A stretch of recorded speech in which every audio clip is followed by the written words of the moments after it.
A young man stands alone on a quiet hillside above the Aegean Sea, the last light of dusk fading into deep blue above him. An ancient temple glowing faintly gold on a distant cliff. In the sky above his shoulder, so faint you might miss it if you weren't looking closely, the outline of a winged horse seems to shimmer among the earliest stars. Somewhere far behind him, hidden in shadow, two golden eyes watch from beneath a mass of writhing shapes, a danger so old and so strange that simply looking at it directly was said to turn a person to solid stone. This is Perseus, and tonight, across the next 2.5 unhurried hours, we are going to follow his entire life, from a bronze tower where his mother was locked away before he was even born, to this quiet hillside, and far beyond it, told so slowly and so gently that long before we reach the end, you will already be asleep. Welcome back to Boring History Narrative. If sleep is what brought you here tonight, you are exactly where you need to be. We are travelling once again into ancient Greece, this time to walk alongside Perseus, the hero who would one day carry a Gorgon's head across the sky itself, guided by winged sandals, a curved blade, and a shield polished bright enough to reflect danger safely back at itself. You do not need to stay awake for a single word of what follows. Let your body settle into the bed beneath you. Let your breathing slow. Your only task tonight is to listen for as long as you're able, and to drift away the moment your mind is ready to. Before we begin, take one slow breath in, and let it go even slower than it came. Feel your shoulders loosen. Feel the weight of your whole body sink a little further into stillness. There is nowhere else you need to be tonight, and nothing else you need to do, except rest and listen, while this story carries you gently the rest of the way towards sleep. If stories like this one help you unwind at the end of a long day, consider subscribing to Boring History Narrative before you drift off tonight. It costs nothing, takes only a moment, and means a new slow, unhurried story will already be waiting for you the next time your mind is too loud to settle on its own. And if you'd like, leave a single word in the comments before you go, wherever you're listening from tonight, just so we know how far this story has travelled to reach you. Now let your eyes close thus, if they haven't already, and let us step back, away from that quiet hillside for now, back many years earlier, to a kingdom called Argos, and a king who feared a prophecy more than he feared almost anything else in the world. Argos was one of the oldest and most respected cities in the Greek world, ruled at this point in our story by a king named Perseus, a man who had spent years longing for a son to eventually inherit his throne, and had instead been given only a single daughter, a young woman named Danae. Desperate for an answer about his own future and the future of his line, Perseus eventually travelled to consult the oracle at Delphi, the same ancient sanctuary that had once given Hercules his own difficult instructions, hoping to learn whether a son might still be born to him one day. The answer he received instead was one of the more chilling prophecies in all of Greek mythology. Perseus would never have a son of his own, the oracle told him, but his daughter Danae would one day give birth to a grandson, and that grandson was destined to kill him. There was no ambiguity softening this particular prophecy, no riddle to interpret multiple ways. The message was direct and specific, and it settled over Perseus like a physical weight. An old king suddenly terrified of a child not yet born, a child who did not yet exist, who might never exist at all if he simply took the right precautions, rather than trusting fate to unfold on its own, or finding some gentler way to prevent the prophecy from coming true. Perseus made a decision that reveals, more than almost anything else in this story, exactly how deeply fear can distort even a father's love. He had a tower built, constructed entirely of solid bronze, sunk partly underground, with only a single small opening near the roof to let in light and air, and there, in that cold, isolated structure, he imprisoned his own daughter, hoping that if she could never meet any man, she could never bear the son the oracle had warned him about. Danae lived inside that bronze tower for years, guarded constantly, allowed almost no contact with the outside world, her father's fear literally built into walls around her, thick and cold and permanent. It is worth pausing here for a moment, imagining what that isolation must have felt like. A young woman with her entire adult life ahead of her, confined not because of anything she had done, but because of a fear belonging entirely to someone else, a prophecy about a child that had not yet been conceived, might never be conceived, and yet had already cost her every ordinary freedom a young woman of her station might otherwise have expected. But bronze walls, however thick, however carefully guarded, could not keep out everything. The god Zeus, ruler of Olympus, noticed the isolated young woman locked away in that tower, and, in one of the stranger transformations even Greek mythology has to offer, is said to have come to her not as a man in disguise, the way he had once visited Almene before Hercules was born, but as a shower of golden light, pouring down through that single small opening near the tower's roof, filling the small stone chamber with warmth and radiance during the quiet hours when her guards believed her to be entirely alone. There is one more small detail worth adding here too. Before we move fully into the heart of tonight's story, something about the particular sound of that ancient prophecy, still echoing quietly through every chapter, still waiting ahead of us tonight. Oracles in the ancient Greek world, and the oracle at Delphi most especially, held a position of genuine, serious authority across the entire Greek-speaking world. Kings and ordinary citizens alike, travelling considerable distances and enduring genuine hardship, simply for the chance to receive guidance, considered to come directly from the god Apollo himself. Acrisius's decision to seek out this same authority reveals just how seriously ancient rulers took questions of succession and lineage, matters that could determine not just a single family's fortune, but the stability of an entire kingdom for generations to come. Let this same quiet weight settle over the story now, as we prepare to follow it through every remaining chapter tonight, a single prophecy, spoken once in a distant temple, shaping decades of an entire family's life, before it ever finally quietly fulfilled itself in a manner none of them could have possibly anticipated. Let's go back for a moment to that bronze tower where this whole story began, before we move any further forward tonight, because it deserves a slower telling than we gave it at the very start. Ancient Greek towers of this era, even ones built for genuine defensive purposes rather than imprisonment, tended to be simple, functional structures, thick stone walls, narrow windows placed high to prevent easy entry, a design meant above all to keep danger safely outside. Acrisius's bronze tower, according to the old descriptions, went even further than ordinary defensive architecture. Sunk partly below ground level and lined entirely in bronze, an extraordinary and expensive undertaking for any king to commission, revealing just how seriously and how expensively he took the threat of that original prophecy. It is worth imagining, for a moment, what daily life must have actually looked like for Danae during those long years of imprisonment. The particular quality of light filtering down through that single small opening near the roof, changing slowly through the day from pale morning grey to the warmer gold of afternoon before fading again into evening shadow,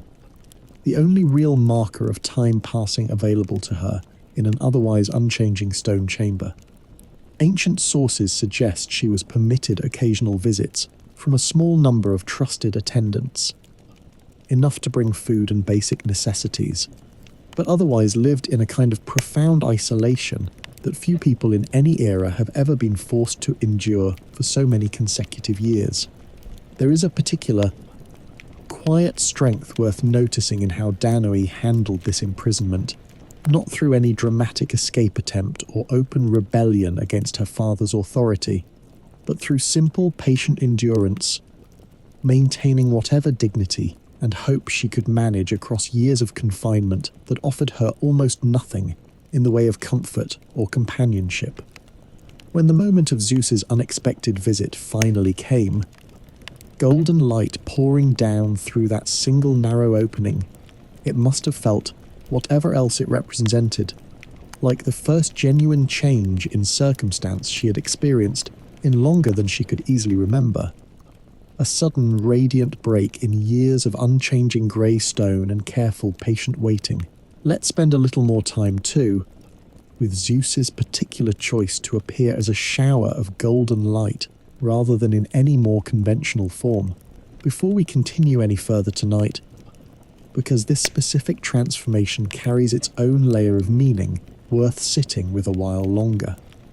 Throughout Greek mythology, Zeus took many different forms during his various encounters with mortal women: a swan,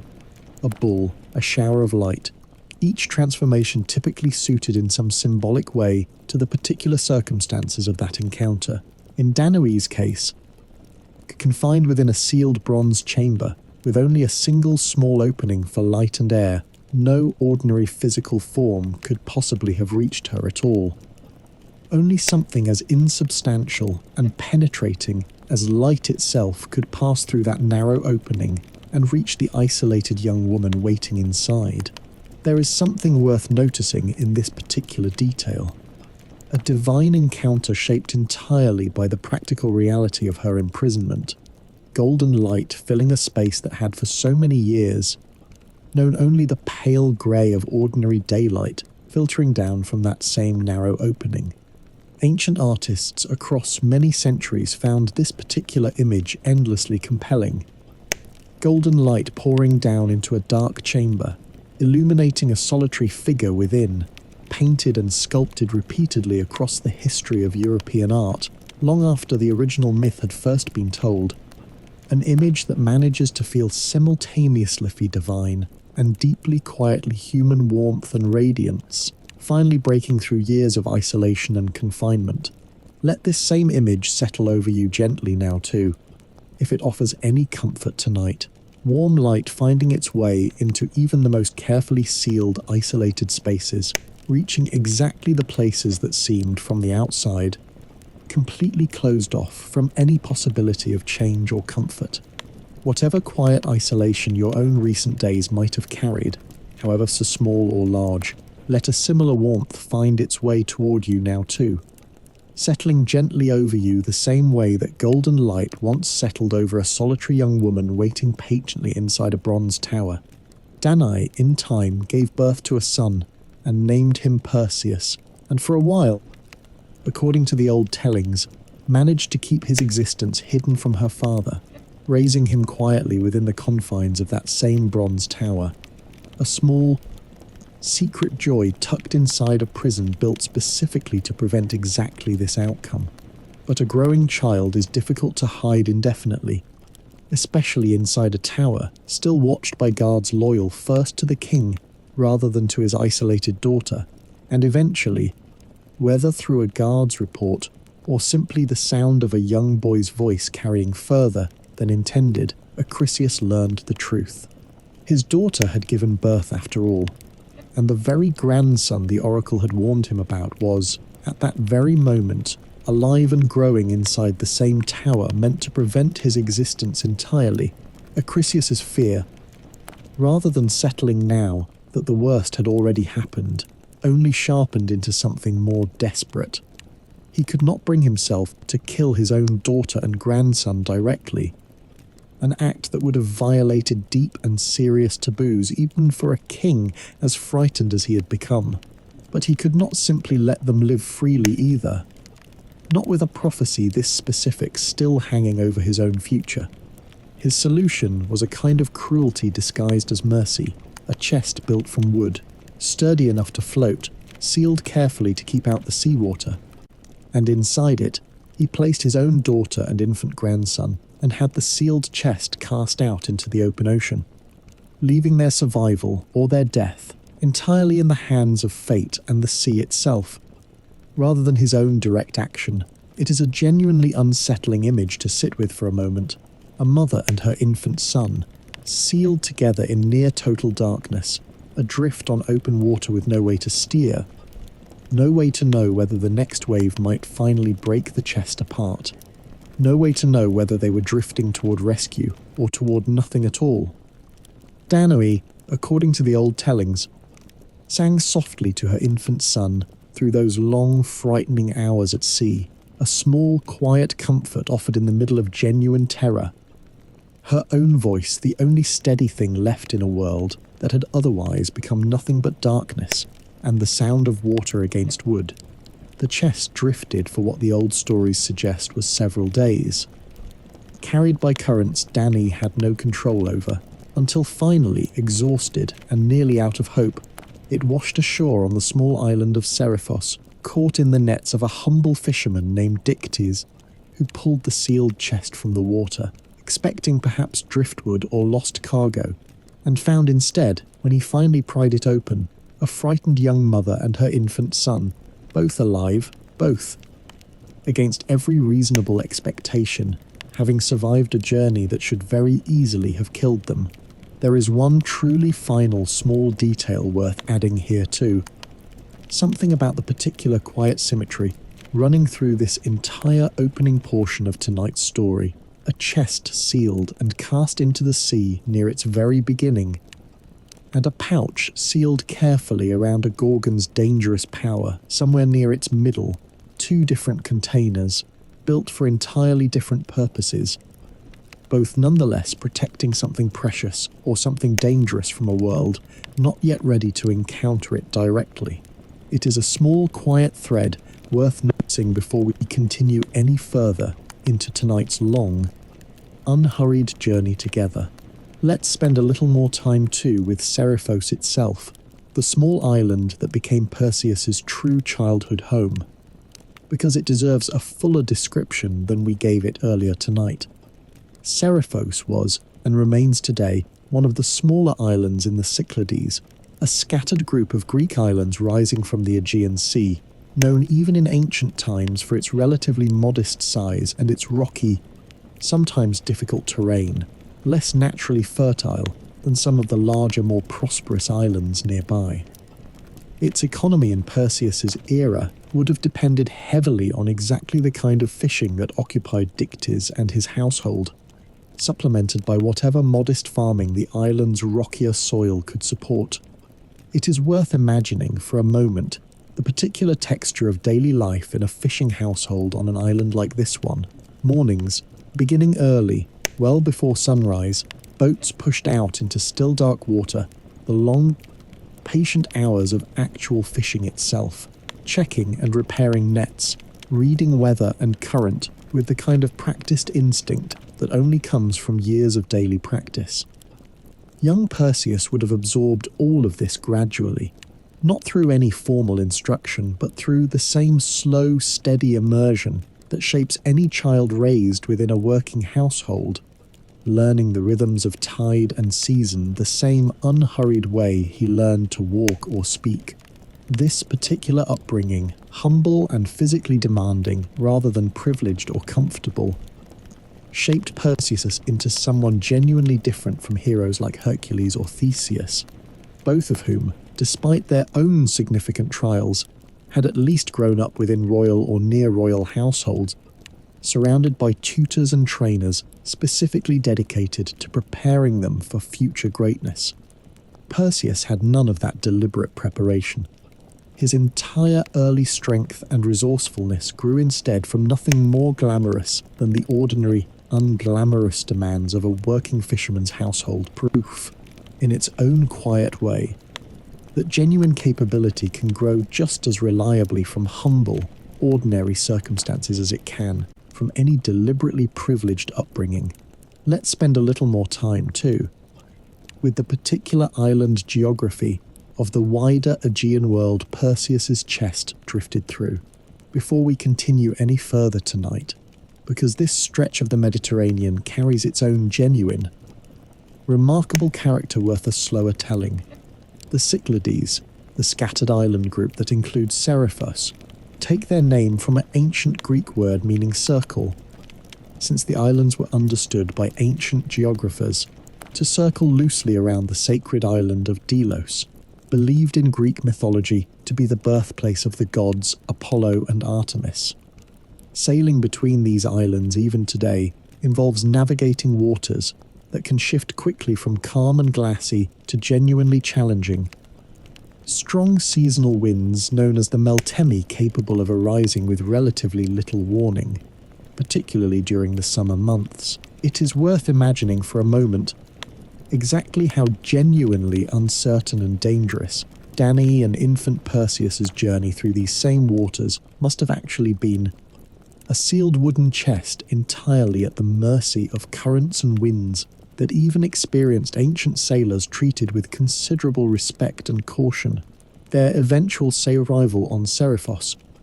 caught specifically in Dictys's own fishing nets, rather than simply drifting past or breaking apart against any of the numerous rocky shores scattered throughout this same island chain, carries genuine weight when you consider just how many different, far less fortunate outcomes that same journey could easily have produced instead. There is something worth sitting with in this same genuine uncertainty, the reminder that survival itself, in this story and in countless others like it, often depends on factors entirely outside anyone's own control. A particular current, a particular fisherman's net cast in exactly the right place at exactly the right moment. Whatever safe arrivals your own life has experienced, however ordinary or unremarkable they might seem in hindsight, likely depended on their own quiet collection of fortunate circumstances too, worth a small measure of gratitude even now,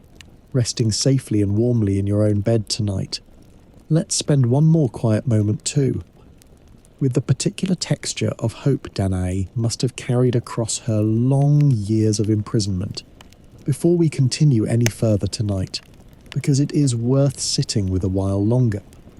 Ancient tellings rarely dwell on the interior emotional experience of characters like Danae in the same detailed way modern storytelling often does, focusing instead on the external events of her captivity and eventual escape. But it is worth imagining, gently, exactly what sustained her across so many years of isolation, whether it was simple, stubborn endurance, or something closer to genuine hope that her circumstances might eventually change, or perhaps some quiet combination of both, resignation and hope existing together, the way they so often do in genuinely difficult, extended circumstances. There is a particular quiet strength in exactly this kind of sustained endurance, neither dramatic nor especially remarkable on any single given day, but remarkable nonetheless in its sheer persistence across months and years of genuine hardship. Danae's own story reminds us that heroism in these old myths was never only about dramatic quests and monster slaying alone. Sometimes it looked instead like simple, patient survival, maintaining whatever dignity and quiet hope remained available across circumstances entirely beyond anyone's own control or choosing.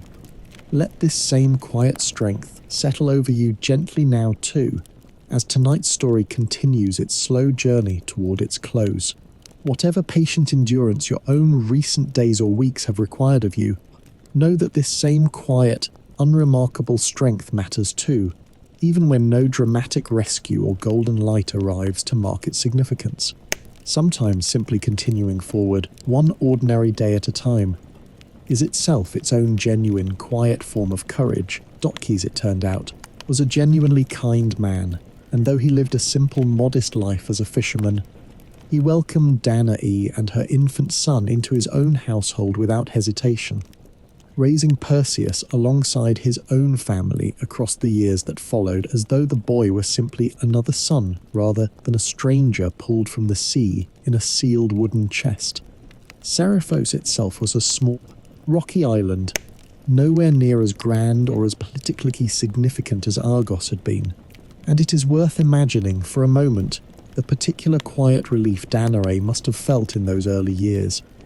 raising her son far from her father's fear and her father's power, in a small fishing household where the greatest daily concerns involved nets and tides rather than prophecies and thrones. Perseus grew up on that island the way most children of fishing families did in that era, learning early the rhythms of the sea, The careful patience required to mend nets and read weather, the particular physical strength that came from years of hauling boats and catches against tide and current.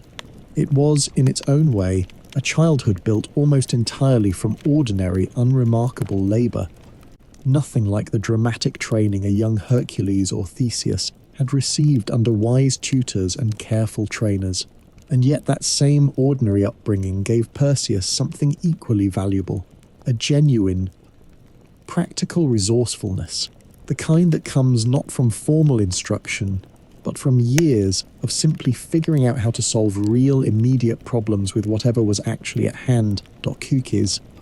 though a humble fisherman by trade, was, in most of the old tellings, actually the brother of Seriphos's ruling king, a man named Polydectes, whose own character stood in sharp, uncomfortable contrast to his gentler brothers. Where Dictys had welcomed a stranded mother and child without hesitation, Polydectes ruled his small island kingdom with a far more self-interested temperament. And as the years passed and Perseus grew into a strong, capable young man, and Danae herself grew into a woman whose beauty had not gone unnoticed despite years of hardship, Polydectes began to take an increasingly unwelcome interest in her, an interest Danae had little practical power to refuse, given his position as the island's ruling king. It was this uncomfortable royal attention, more than anything else, that eventually set the true trial of Perseus's life into motion, not through any grand oracle or divine command handed down directly to him,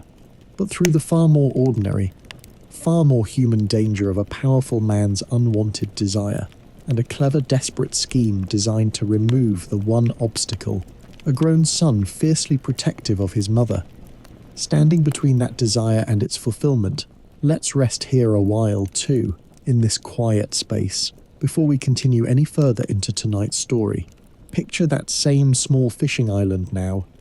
At the particular hour just after sunset, boats resting safely at anchor after a long day's work, the last warm light fading slowly from a sky, beginning to fill with early stars, the sound of the sea settling into its own quiet nighttime rhythm against the rocky shore. There is a specific, gentle stillness available in exactly this kind of small coastal setting, one that has likely changed remarkably little across the thousands of years, since a young Perseus himself might have watched the very same kind of evening settle in around his own humble home. Let that same gentle stillness settle over you now too, wherever you happen to be resting tonight. If tonight's unhurried pace and detailed attention to these smaller, quieter moments is helping you drift towards sleep, remember that boring history narrative always builds its stories exactly this way, patient and layered, more interested in these gentle, ordinary textures of daily life than in rushing past them toward the next dramatic event alone. A comment or a subscribe before you fully drift off helps this small channel keep bringing exactly this kind of unhurried company to more tired minds who need it. Let's spend a little more time too with the goddess Athena's particular interest in Perseus's story, because her involvement reflects something meaningful about her broader character across Greek mythology as a whole. Athena was never simply a goddess of war in the way some, later, simplified retellings sometimes suggest. She was, first and fundamentally, a goddess of wisdom, strategy, and skilled craft, and the heroes she chose to favour across various myths tended to share this same quality, valuing clever, careful strategy over simple brute strength alone. Odysseus, whose own long journey home we explored together in an earlier story on this very channel, was perhaps her most famous favourite, specifically because of this same quality, and Perseus's own success against Medusa, achieved entirely through careful, indirect strategy, rather than any direct physical confrontation, fits this same pattern precisely. Let's spend one more quiet moment too, with Dictys himself before we continue any further tonight, because his own quiet character deserves a fuller telling than the brief mentions we've given him so far. Ancient tellings describe him as living a genuinely modest life, content with the ordinary rhythms of fishing and simple household management, despite his own royal blood as Polydectes' brother, a detail that suggests a man who had perhaps deliberately chosen a simpler, more honest existence over whatever privilege and complication his own royal connections might otherwise have offered him. It is worth imagining, for a moment, exactly what kind of quiet wisdom must have shaped that particular choice. A man who could have leveraged his own family connections toward greater wealth or status, choosing instead the humble, physically demanding work of an ordinary fisherman, and choosing too, without a single moment's hesitation, to welcome two complete strangers pulled from the sea into his own modest household, raising another man's son as though he were entirely his own. There is a particular, quiet nobility in exactly this kind of choice, kindness offered not for any expectation of reward or recognition, but simply because it was the right thing to do for two frightened people who had nowhere else to turn Dotykes' own eventual reward, installed as Seriphos' rightful king once Polydectes' cruelty had finally been ended, feels genuinely well-earned rather than simply convenient, a quiet, consistently kind man finally receiving, after so many years of humble, unrecognized generosity, the position his own character had always deserved, far more than his brothers had ever earned, through cruelty and manipulation instead. Perhaps there is something worth carrying gently into your own rest tonight, from Dictys' own quiet example. The reminder that genuine kindness, offered without any expectation of reward, still matters, still shapes the world in lasting ways, even when recognition for it takes years or even an entire lifetime to finally arrive. Let's slow down for a moment here, the way we will several times tonight, and let this part of the story settle a little more gently before we continue. If your mind is already beginning to drift, that is exactly as it should be. Feel your breathing slow, in through the nose, easy and unhurried, and out even slower still. There is no test waiting at the end of tonight's story, nothing you need to hold on to tightly. Let it move through you the way warm water moves through open hands, most of it slipping quietly away, only a little of it needing to stay. If this kind of unhurried storytelling is helping you settle tonight, remember that a comment costs nothing either, and it genuinely helps a small channel like this one reach more tired minds who need exactly this kind of slow, gentle company late at night. If you'd like,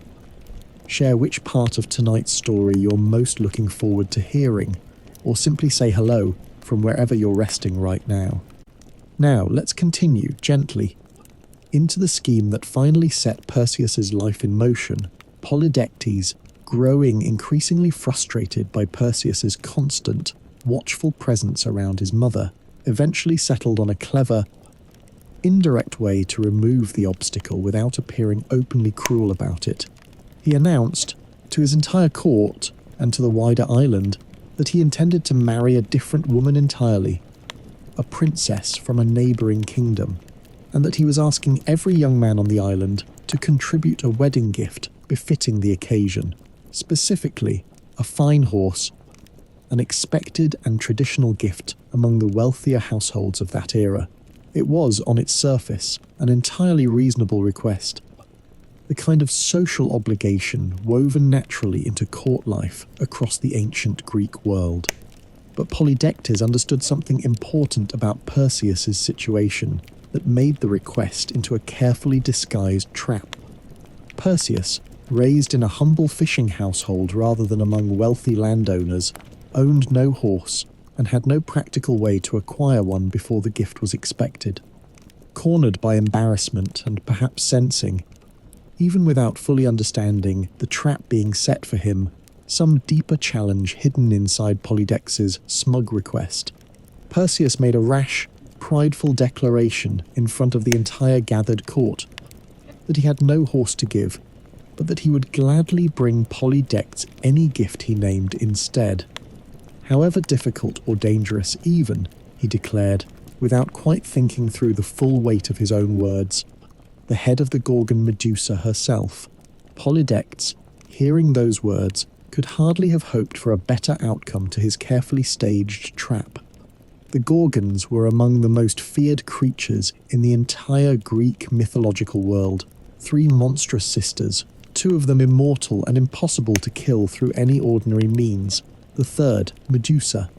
mortal but no less terrifying, her hair replaced entirely by living, hissing serpents. Her gaze alone said to be powerful enough to turn any living creature that met it directly into solid, lifeless stone. No hero in living memory had ever successfully hunted a Gorgon and survived the attempt. Polydectes, seizing immediately on Perseus's own prideful boast,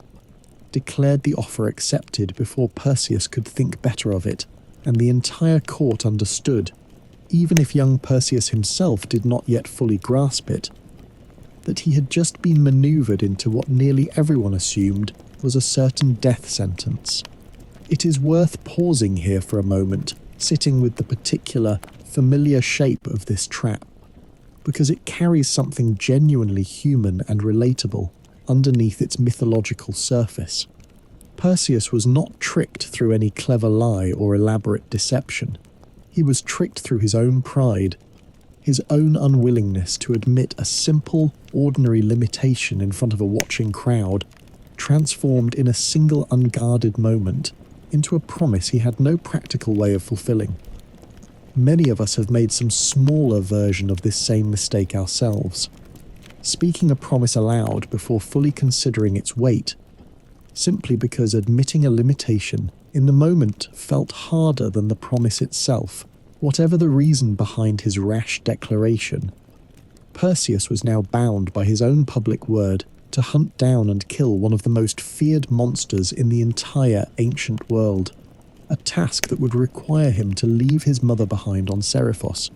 exactly as Polydectes had intended all along, freeing the king to pursue his unwanted attentions toward Danae without her son's protective presence standing in the way. Perseus, understanding the genuine danger of the task ahead of him,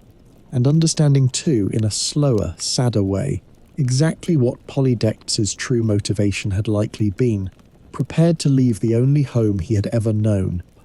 uncertain whether he would ever return to it, or to the mother he was leaving unprotected behind him.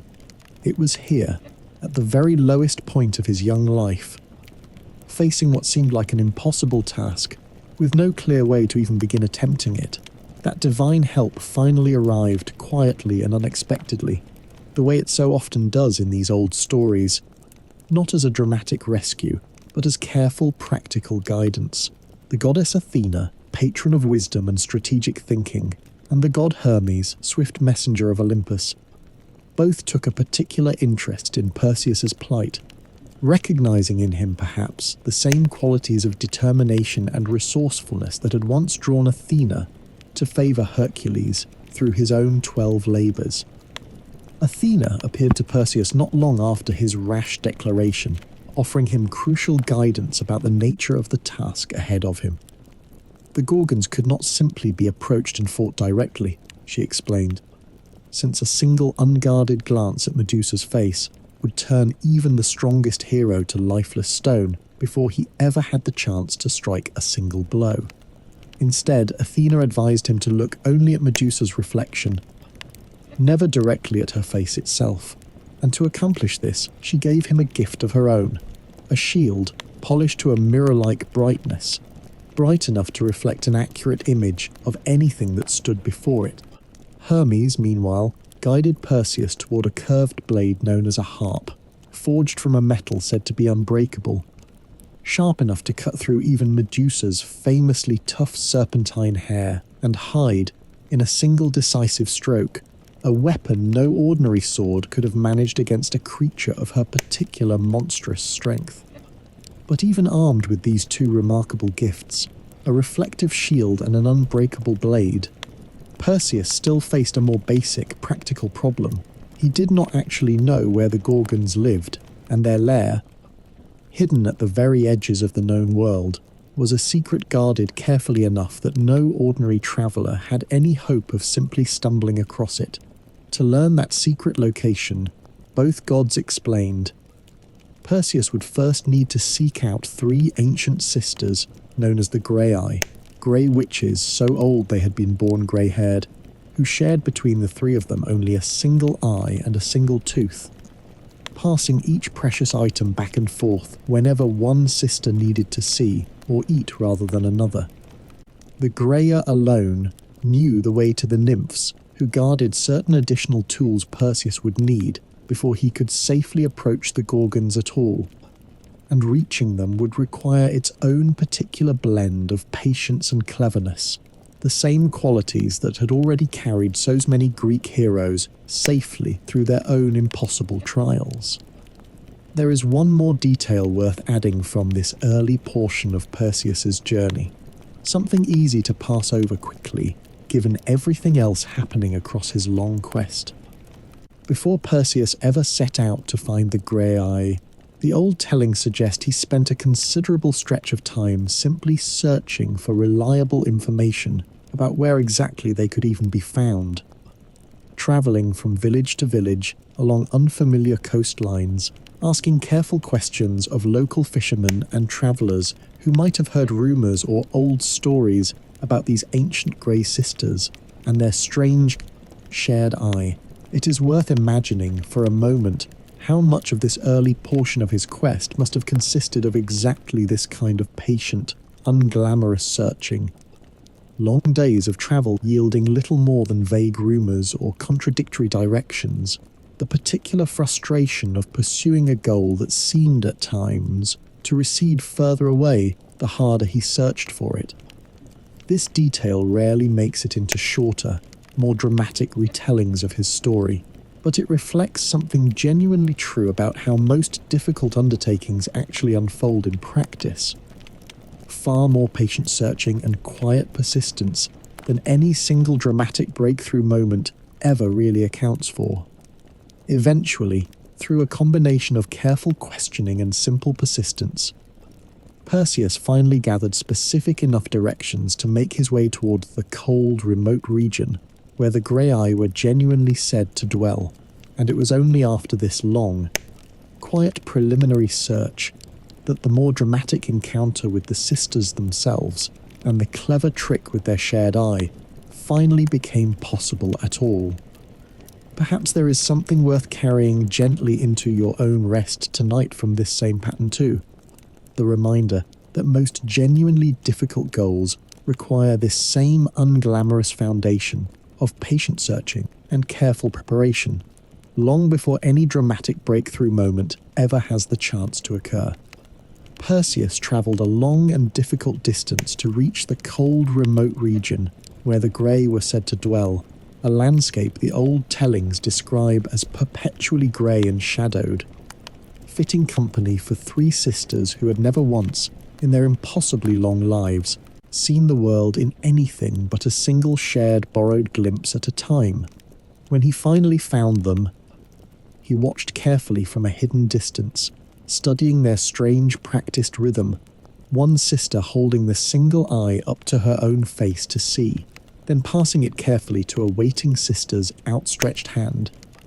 who would hold it a while before passing it along to the third in turn. An endless patient cycle repeated so many times across so many centuries that it had become second nature to all three of them. Perseus recognized, watching this careful exchange, exactly the vulnerable moment he needed, that brief instant when the eye had left one sister's grip, but had not yet reached the next, when all three sisters were, for just a heartbeat, completely unable to see anything at all. Timing his approach carefully, he waited for exactly that moment, and reached out swiftly, catching the eye in mid-pass before any of the three startled sisters could react quickly enough to stop him.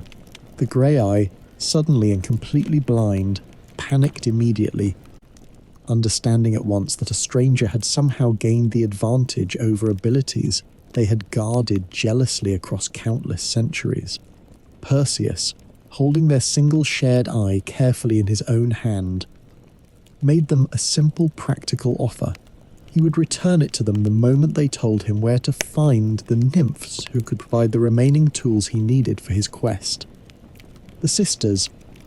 having little real choices in the matter, reluctantly agreed, and gave him careful directions toward a hidden grove where the nymphs made their home.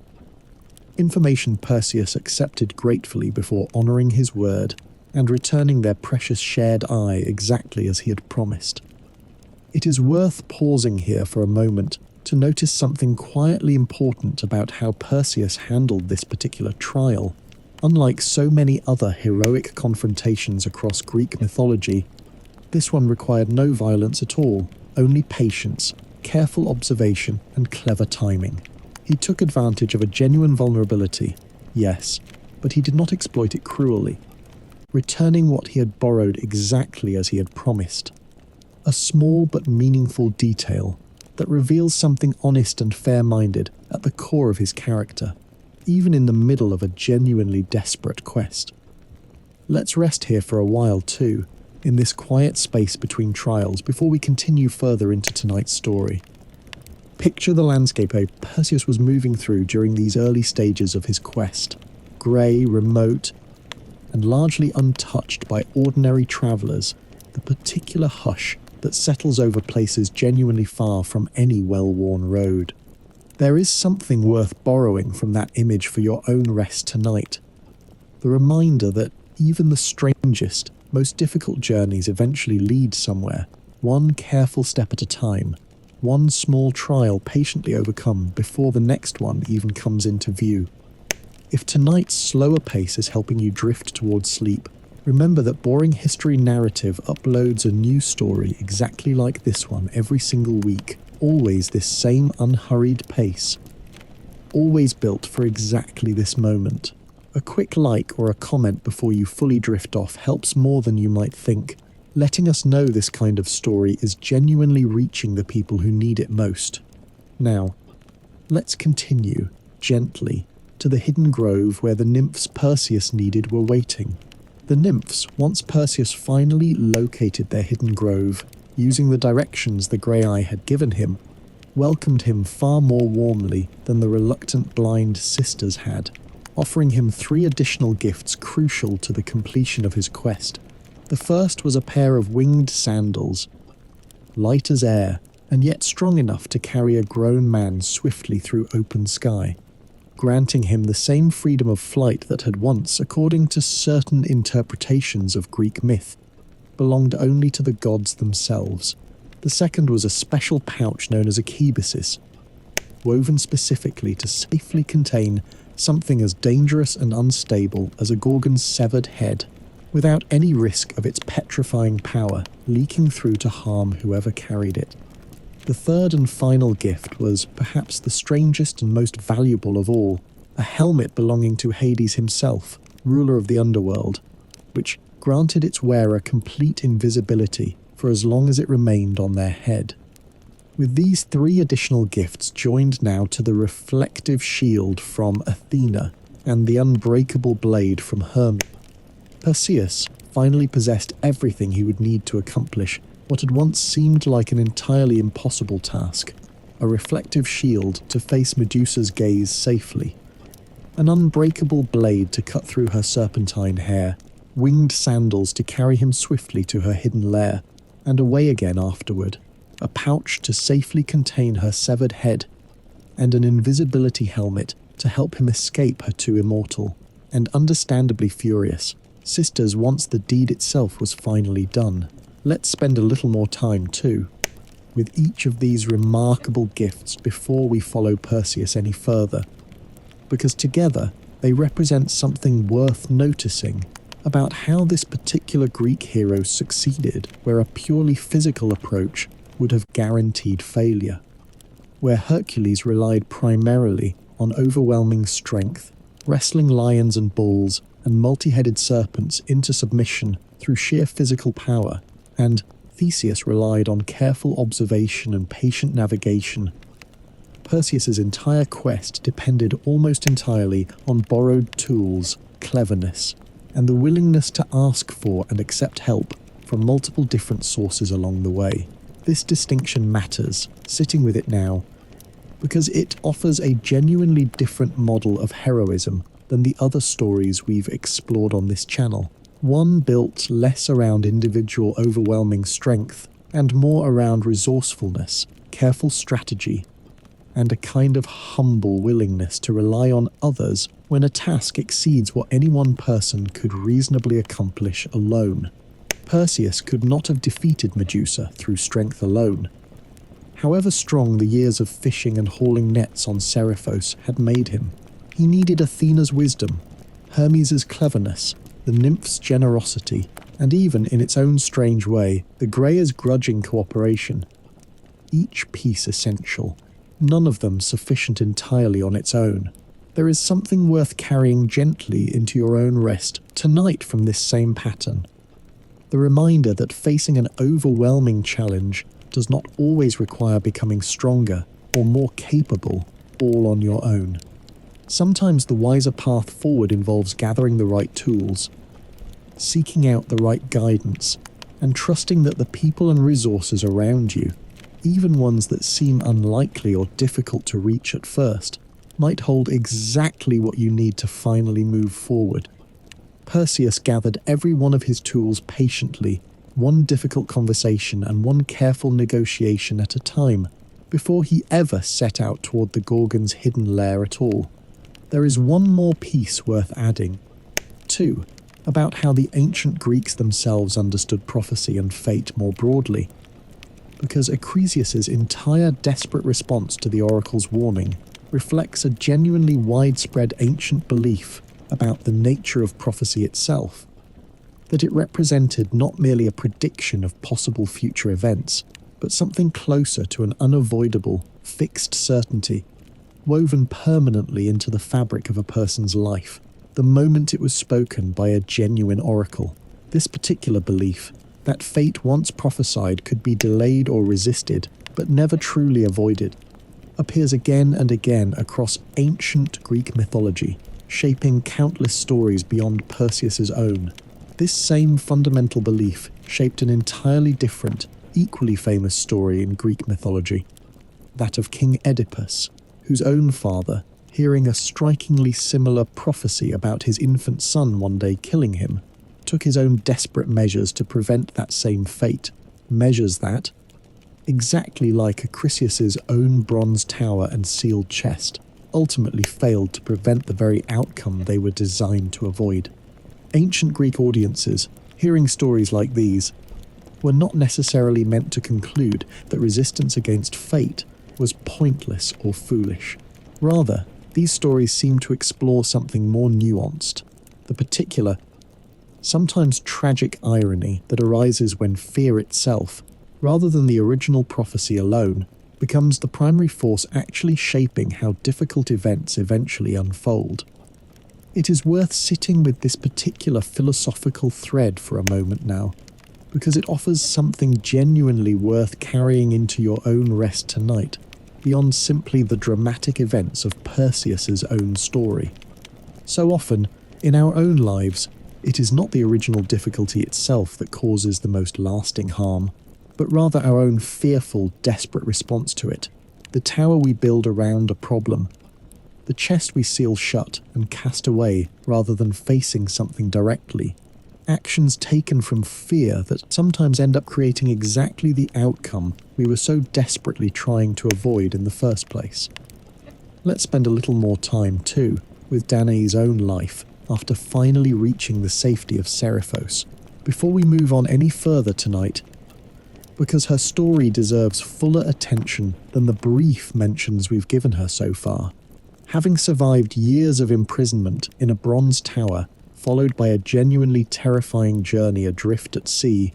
Danae's arrival on Seriphos and her welcome into Dictys' humble household must have felt, whatever practical hardships still remained ahead of her, like a genuine,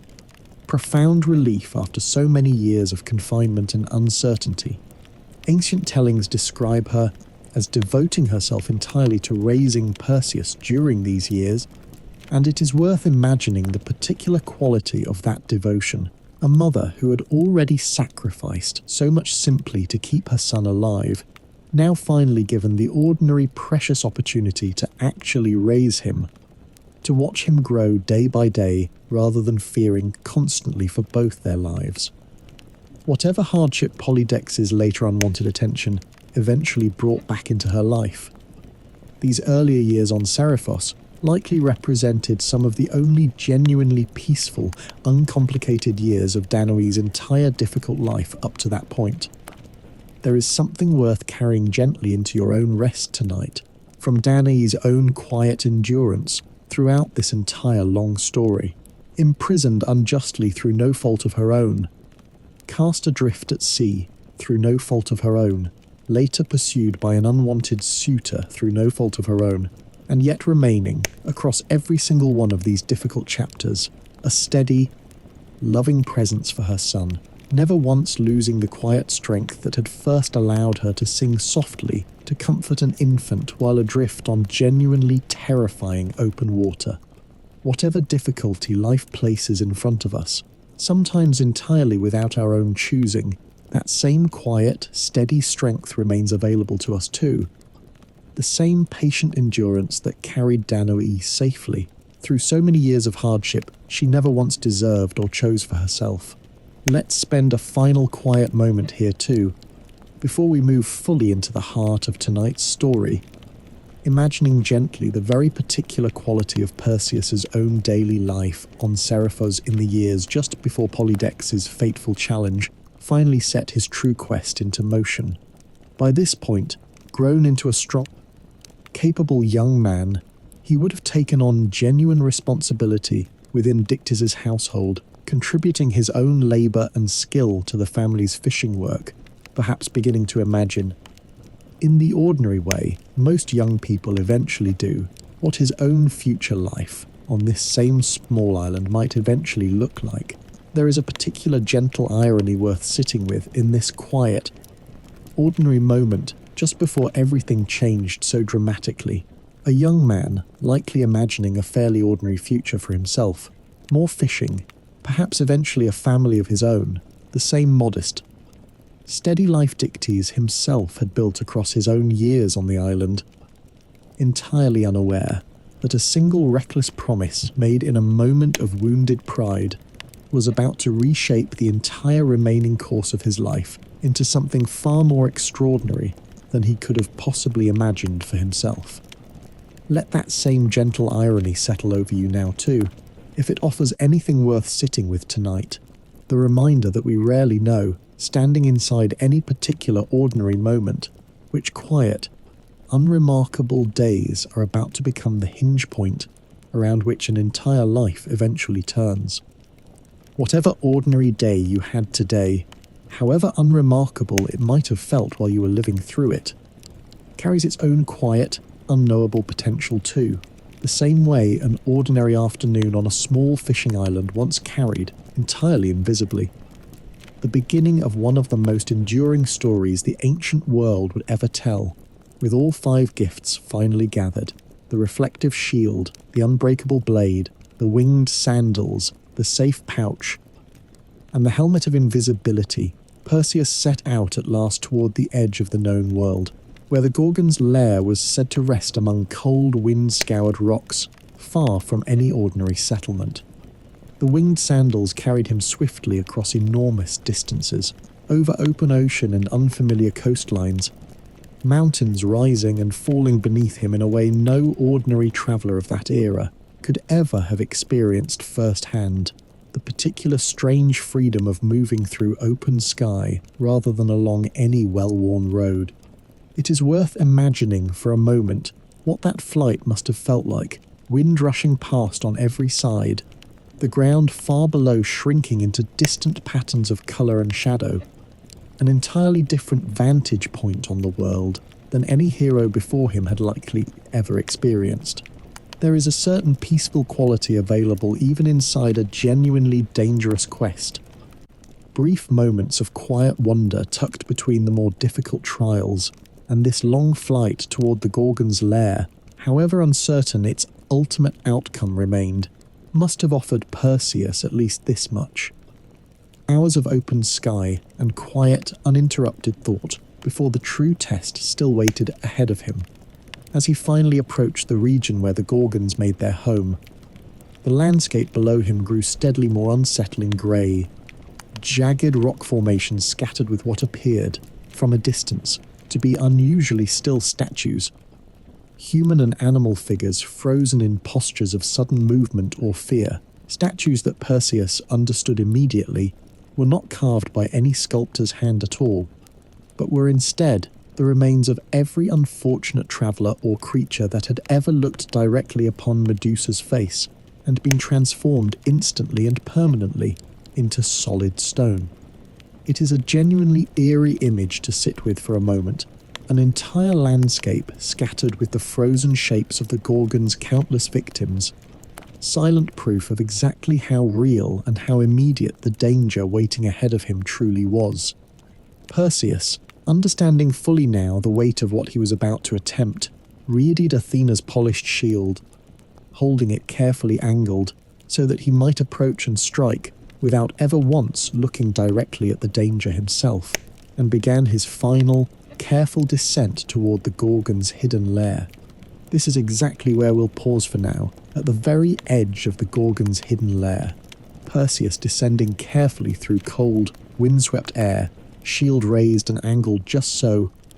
Everything he has gathered across this long, patient quest, finally about to be tested against the one danger no ordinary approach could ever have overcome. We will follow him the rest of the way,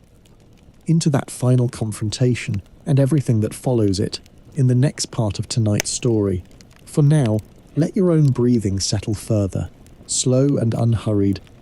the same steady rhythm Perseus himself was likely holding on to as he made that final careful descent. If your mind has been drifting in and out through this first part of tonight's journey, a bronze tower,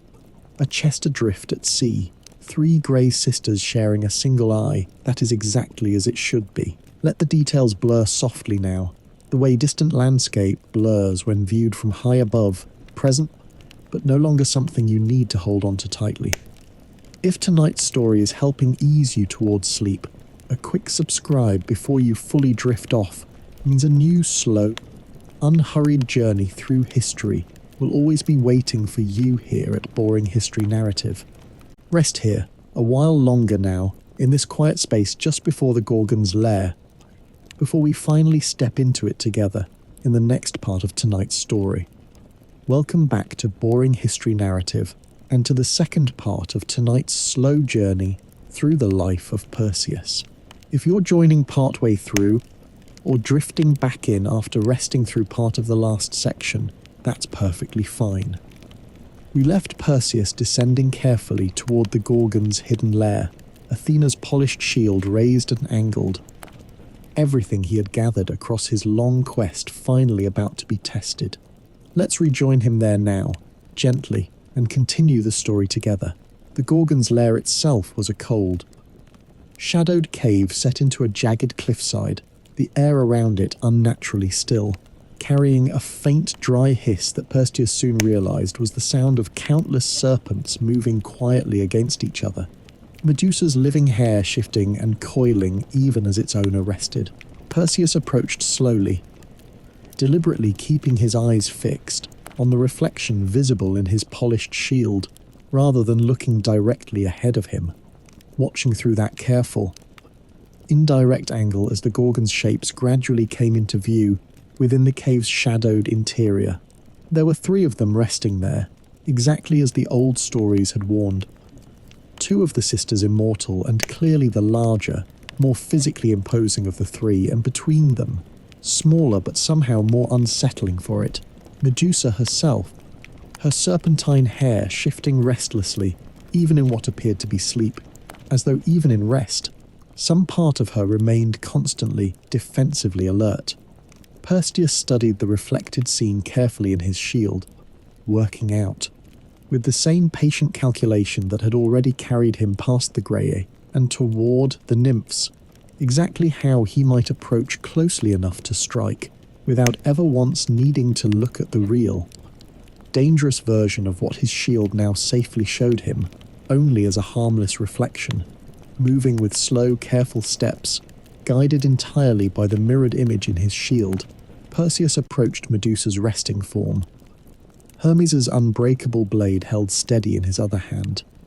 The moment came quickly once he was finally close enough, a single decisive motion, guided by reflection rather than direct sight, striking true exactly where he had calculated it needed to land. It is a moment the old stories tend to move through with a certain respectful brevity, understanding perhaps that the outcome mattered more than any lingering description of the act itself. What matters most for our own purposes tonight is simply this, that in that single careful motion, guided by cleverness and borrowed tools rather than by strength alone, the task Perseus had rashly promised so many months earlier was finally completely accomplished. Let's go back for a moment too, to the Gorgons themselves, before we move any further into tonight's story, because their own origin carries its own layered mythology, worth a slower telling. According to the oldest Greek telling,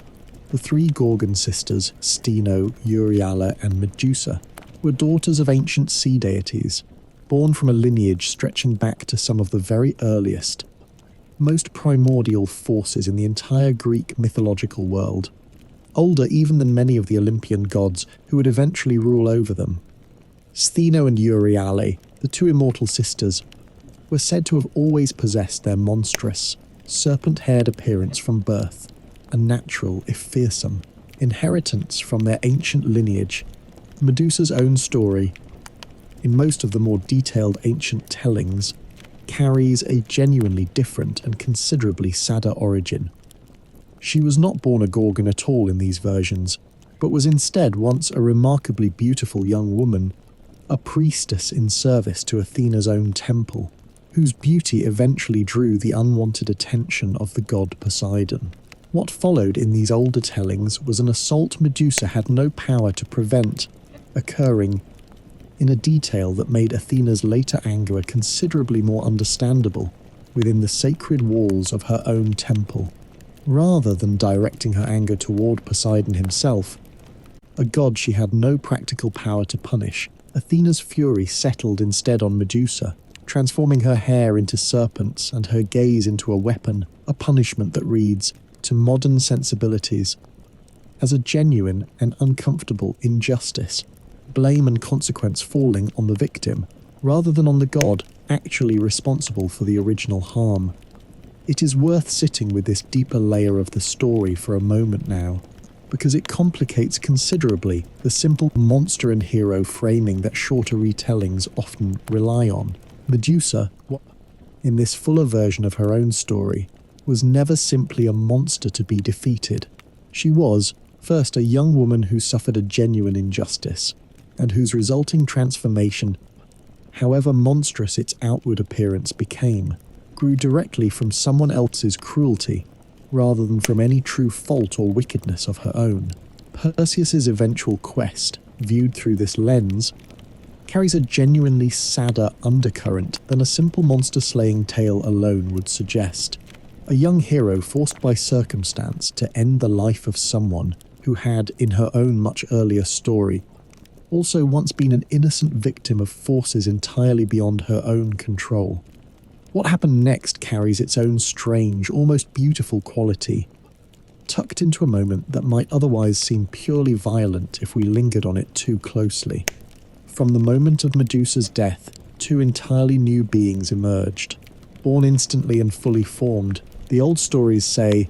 from what had been growing quietly within her all along, a result, in most tellings, of an earlier unhappy encounter with the god Poseidon. The first was Pegasus, a magnificent winged horse, pure white and impossibly graceful, rising immediately into the open sky the moment he came into being, as though he had been waiting his entire unformed existence for exactly this first taste of open air and freedom.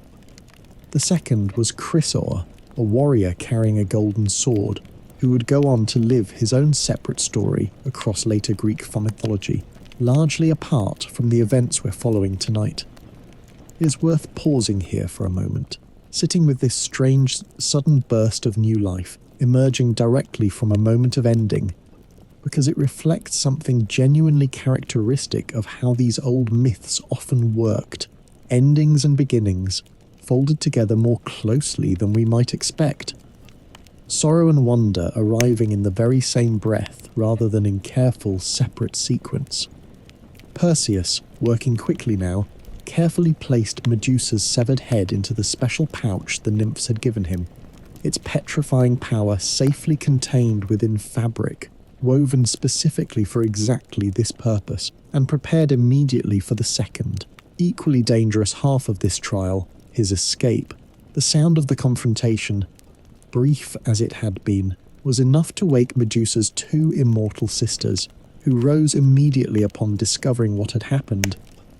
Understanding at once that their sister was gone, and that whoever had accomplished this impossible task was still, somewhere nearby within their own reach. Perseus, having anticipated exactly this danger,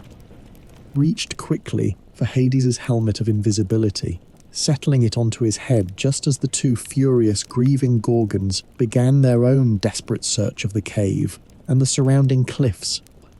Searching for a target their finest senses could no longer locate at all, guided by the winged sandals still carrying him swiftly through open air, now completely invisible to the two searching sisters. Perseus made his careful escape from that cold, shadowed lair, leaving behind a landscape of ancient stone statues, two grieving, furious Gorgons, and the beginning of an entirely new chapter in his own long journey home. Let's spend one more quiet moment, too, with the particular symbolism of Chrysaor, Medusa's other offspring born alongside Pegasus in that same fateful moment, before we continue any further tonight, because his own brief mention deserves slightly fuller context. His name meant, in ancient Greek, something close to golden sword, referring to the golden blade he was said to carry from the very moment of his birth. And though his own individual story receives considerably less attention across surviving Greek mythology than his winged siblings does, ancient genealogical traditions credit him as father to Geryon, the three-bodied giant whose cattle Hercules was once sent to retrieve during his own 10th labour, another quiet thread connecting these two heroes' stories together across the wider tapestry of Greek mythology. It is worth sitting with this particular detail for a moment, the way even relatively minor figures within these old myths often carried forward their own smaller threads of connection, linking one hero's story to another across generations, each new figure born from tragedy or triumph alike, eventually becoming part of some other hero's own eventual quest or trial. Greek mythology, taken as a whole, resembles less a collection of separate isolated stories and more a single enormous interconnected family tree, every birth and every death rippling outward to eventually touch other stories in ways the original audience, hearing any single tale told on its own, might not have immediately recognized. Let this same sense of interconnection settle over you gently now too, as tonight's story continues its slow journey toward its close. Whatever quiet contribution your own life makes to the people and stories around you, know that it likely ripples outward in its own way too. Connections and consequences extending forward in directions you may never fully see or trace yourself, the same quiet way a golden sworded son, born in a single dramatic moment at the edge of the world, eventually became grandfather to a giant whose cattle a completely different hero would need to hunt down, generations later, in an entirely different corner of the same interconnected world. Let's rest here a while too, sitting quietly with the particular sadness of that deeper layer of Medusa's story. Before we continue any further tonight, it is worth remembering, holding both truths together gently, rather than choosing simply one interpretation over the other, that ancient myths themselves often held multiple, sometimes contradictory versions side by side. Different storytellers, across different regions and different centuries, emphasizing different aspects of the same basic tale, depending on what meaning they hoped to draw from it. Perseus' own quest remains, in every version, a genuine trial of courage and cleverness against real danger. Whatever complicated sympathy we might also extend toward the creature he was ultimately forced to face. If your own recent days have carried anything resembling this same kind of complicated, layered difficulty, a situation where clear villains and clear victims are harder to identify than you might initially expect, let yourself sit gently with that complexity too, rather than needing to resolve it into any simple, tidy conclusion tonight. Not every difficult thing in this world divides neatly into right and wrong, hero and monster. Sometimes the truest, most honest way to hold a difficult story or a difficult day is simply to let its full complexity rest exactly as it is, without forcing it into a shape simpler than it actually deserves. If tonight's slower, more thoughtful pace continues easing you towards sleep, a comment sharing your own thoughts on tonight's story, however brief, genuinely helps this small channel understand what kind of company its listeners are looking for late at night. Now, let's continue gently, back toward the more immediate events of Perseus's own long journey, and the practical challenge that still remained ahead of him even after Medusa's death, escaping her two furious, grieving immortal sisters. Let's slow down here for a while, the way we have a few times already tonight, and let this part of the story settle a little more gently before we continue. Picture Perseus now, flying invisibly through open sky, the cold cliffs of the Gorgon's lair shrinking steadily behind him. The immediate danger finally truly past. There is a particular kind of relief that comes after a long, carefully prepared trial finally reaches its conclusion. Muscles that had been tense with focus finally beginning to loosen, breath that had been careful and shallow finally deepening again into its normal, easy rhythm. If any part of your own day carried a similar kind of careful tension, something you had to focus on completely, some difficult task requiring your full attention from start to finish,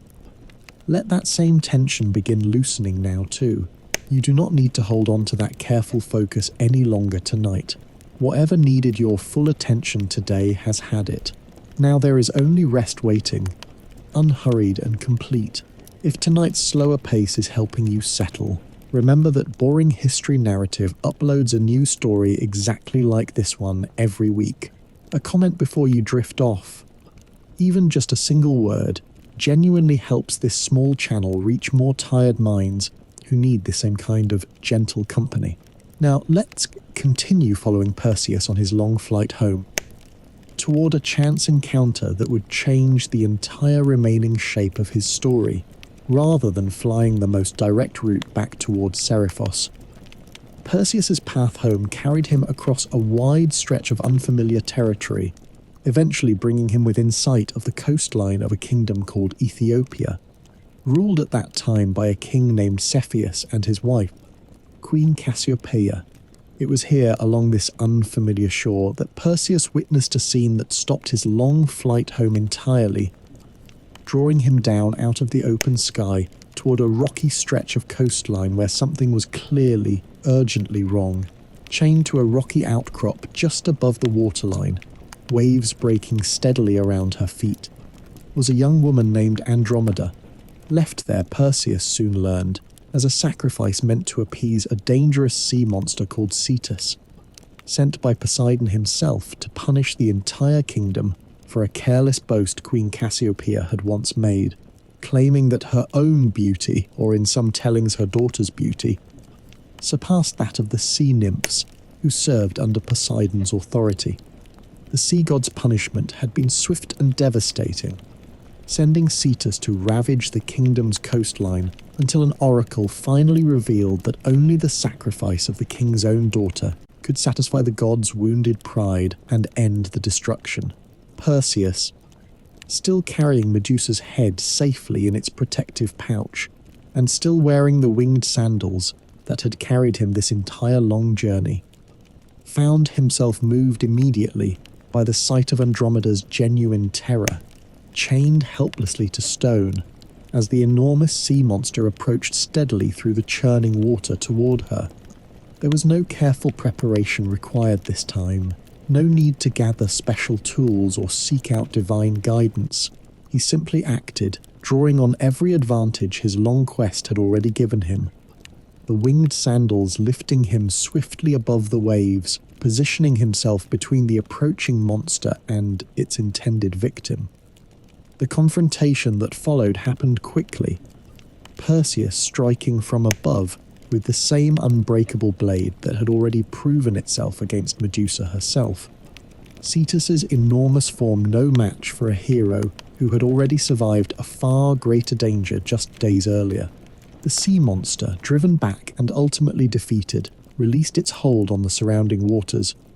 and the immediate danger to Andromeda and to the entire coastal kingdom watching anxiously from shore finally passed. King Cepheus and Queen Cassiopeia, watching this entire dramatic rescue unfold from the safety of the shoreline, rushed forward once the danger had genuinely ended, overwhelmed with relief and gratitude toward the strange, winged stranger who had just saved their daughter's life. Perseus, freeing Andromeda from her chains himself, found in that same moment something he had not been searching for during this entire long, difficult quest. An immediate, powerful connection to the young woman he had just rescued, one that would soon grow into considerably more than simple gratitude on either side. Let's spend a little more time, too, with Cetus, the sea monster Perseus defeated to save Andromeda, because this particular creature carries its own interesting layer of ancient history worth a slower telling. The word Cetus itself, in ancient Greek, simply meant a large sea creature, and was used broadly enough across ancient texts to describe everything from genuinely mythological monsters to real whales and large sharks that ancient Mediterranean sailors occasionally encountered during their own voyages. Some historians studying this particular myth have suggested that stories of dangerous sea creatures threatening coastal communities may have originally grown from genuine, if exaggerated, encounters with real marine animals, later transformed through generations of retelling into the more fantastical monster that appears in Perseus's own story. This same pattern of genuine natural encounters gradually transforming into mythological monsters appears repeatedly across ancient Mediterranean storytelling traditions. Coastal communities living in genuine uncertainty about what dangers the open sea might hold, gradually building elaborate stories around those uncertainties across generations of oral retelling. It is a reminder worth sitting with for a moment that so many of the most fantastical elements in these old myths likely began as genuine attempts to make sense of real, if less dramatic, dangers and uncertainties that ancient people actually faced in their daily lives. Fishing communities and coastal traders living always with some degree of genuine uncertainty about exactly what the sea's depths might hold. The rescue itself, Perseus striking from above, using the same advantage of flight that had already served him so well throughout his entire quest, offered ancient audiences a particularly satisfying resolution precisely because it echoed this same broader anxiety about the sea's unpredictable dangers. A hero armed with tools beyond any ordinary sailor's reach, finally offering decisive protection against exactly the kind of danger that had likely worried real coastal communities for as long as people had lived and worked along those same unpredictable shores.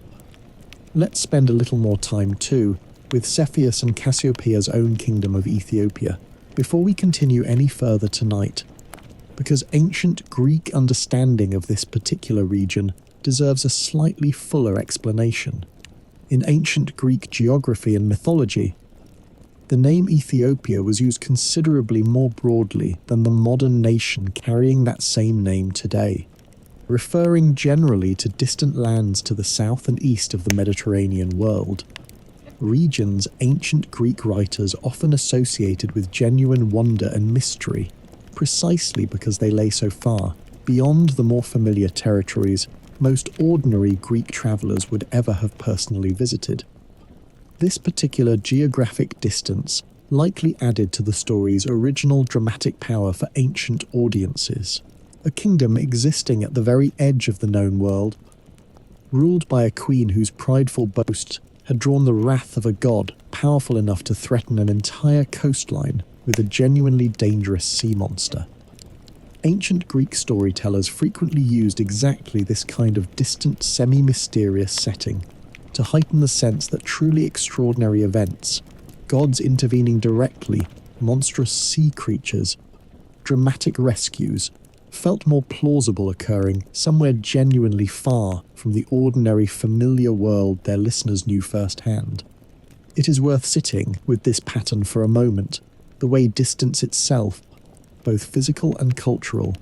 often served ancient storytellers as a kind of narrative permission, allowing events too extraordinary for ordinary.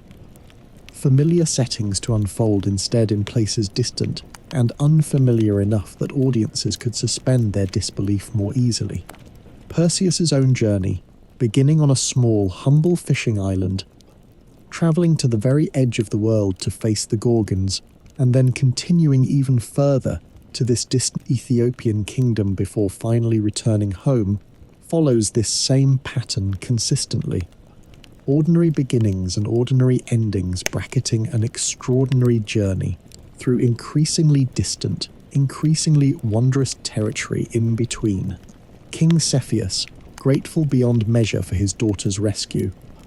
offered Perseus her hand in marriage as thanks, an offer Perseus, having already felt that immediate connection during the rescue itself, accepted gladly, and Andromeda herself, freed from a fate she had genuinely believed would end her life, welcomed the match with equal warmth. A wedding was arranged quickly, the entire kingdom eager to celebrate both their princess's survival and her unexpected dramatic engagement to the winged stranger who had saved her. But the celebration, much like the wedding feast we heard about earlier tonight in a different Greek hero's story, did not remain peaceful for long. Andromeda had, before Perseus's arrival, already been promised in marriage to a man named Phineus, her own uncle in most tellings, an arrangement made years earlier that Phineus had done nothing to honour or protect during the actual crisis, having made no attempt himself to rescue Andromeda from the rock where she had been chained to face Cetus alone. Phineus, arriving at the wedding celebration with a group of armed supporters, interrupted the festivities angrily, claiming Andromeda still rightfully belonged to him, despite his own complete failure to act when her life had actually been in danger. What followed was a tense, dangerous confrontation, Phineus and his armed followers vastly outnumbering Perseus within the crowded wedding hall, violence breaking out suddenly amid what had, only moments before, been a joyful celebration. Perseus, finding himself badly outnumbered and facing genuine danger for perhaps the first time since his encounter with Medusa herself, made a difficult but ultimately decisive choice. He called out clearly to anyone among the wedding guests who remained loyal to him and to Andromeda, urging them to look away, and then, reaching into the pouch he had carried so carefully across his entire long journey, drew out Medusa's head one final time, turning its still potent, terrible power against Phineus and his armed supporters, transforming every one of them instantly into lifeless stone. It is worth pausing here for a moment, sitting with the strange, sobering weight of this particular moment. The very tool that had once represented Perseus's greatest triumph, defeating a monster no one else had ever successfully hunted, now became, in this sudden crisis, a weapon of last resort against fellow mortals. A stark reminder that even a hero's greatest achievement can carry unexpected, difficult consequences when circumstances force its power to be used again in an entirely different context. Let's rest here a while too, before we continue, in the quiet space just after that sudden unwanted conflict. There is a particular kind of heaviness that follows any confrontation we never wanted or chose for ourselves, even one that ends, as this one did, in clear and decisive resolution. Perseus, standing amid the sudden stillness of that transformed wedding hall, must have carried his own complicated mixture of relief and unease, grateful that Andromeda and their new marriage were finally safe, but sobered too by exactly what defending that safety had required of him. If today asked something similarly difficult of you, some conflict you never wanted but had to face anyway, let yourself set that weight down now too. Whatever was required of you today has already happened. There is nothing more it needs from you tonight, only rest, unhurried and complete. If tonight's story continues easing you towards sleep, remember that a subscribe or a comment costs nothing at all, and genuinely helps this small channel keep bringing slow, gentle stories like this one to more tired minds who need them. Now, let's continue gently into the real history quietly tucked beneath this dramatic rescue at sea.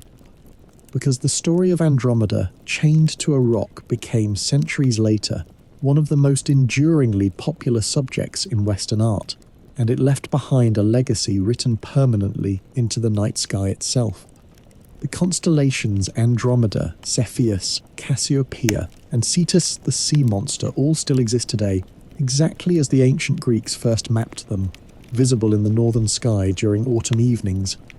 A whole family drama frozen permanently among the stars. Cassiopeia in particular is remembered in her constellation seated in a chair,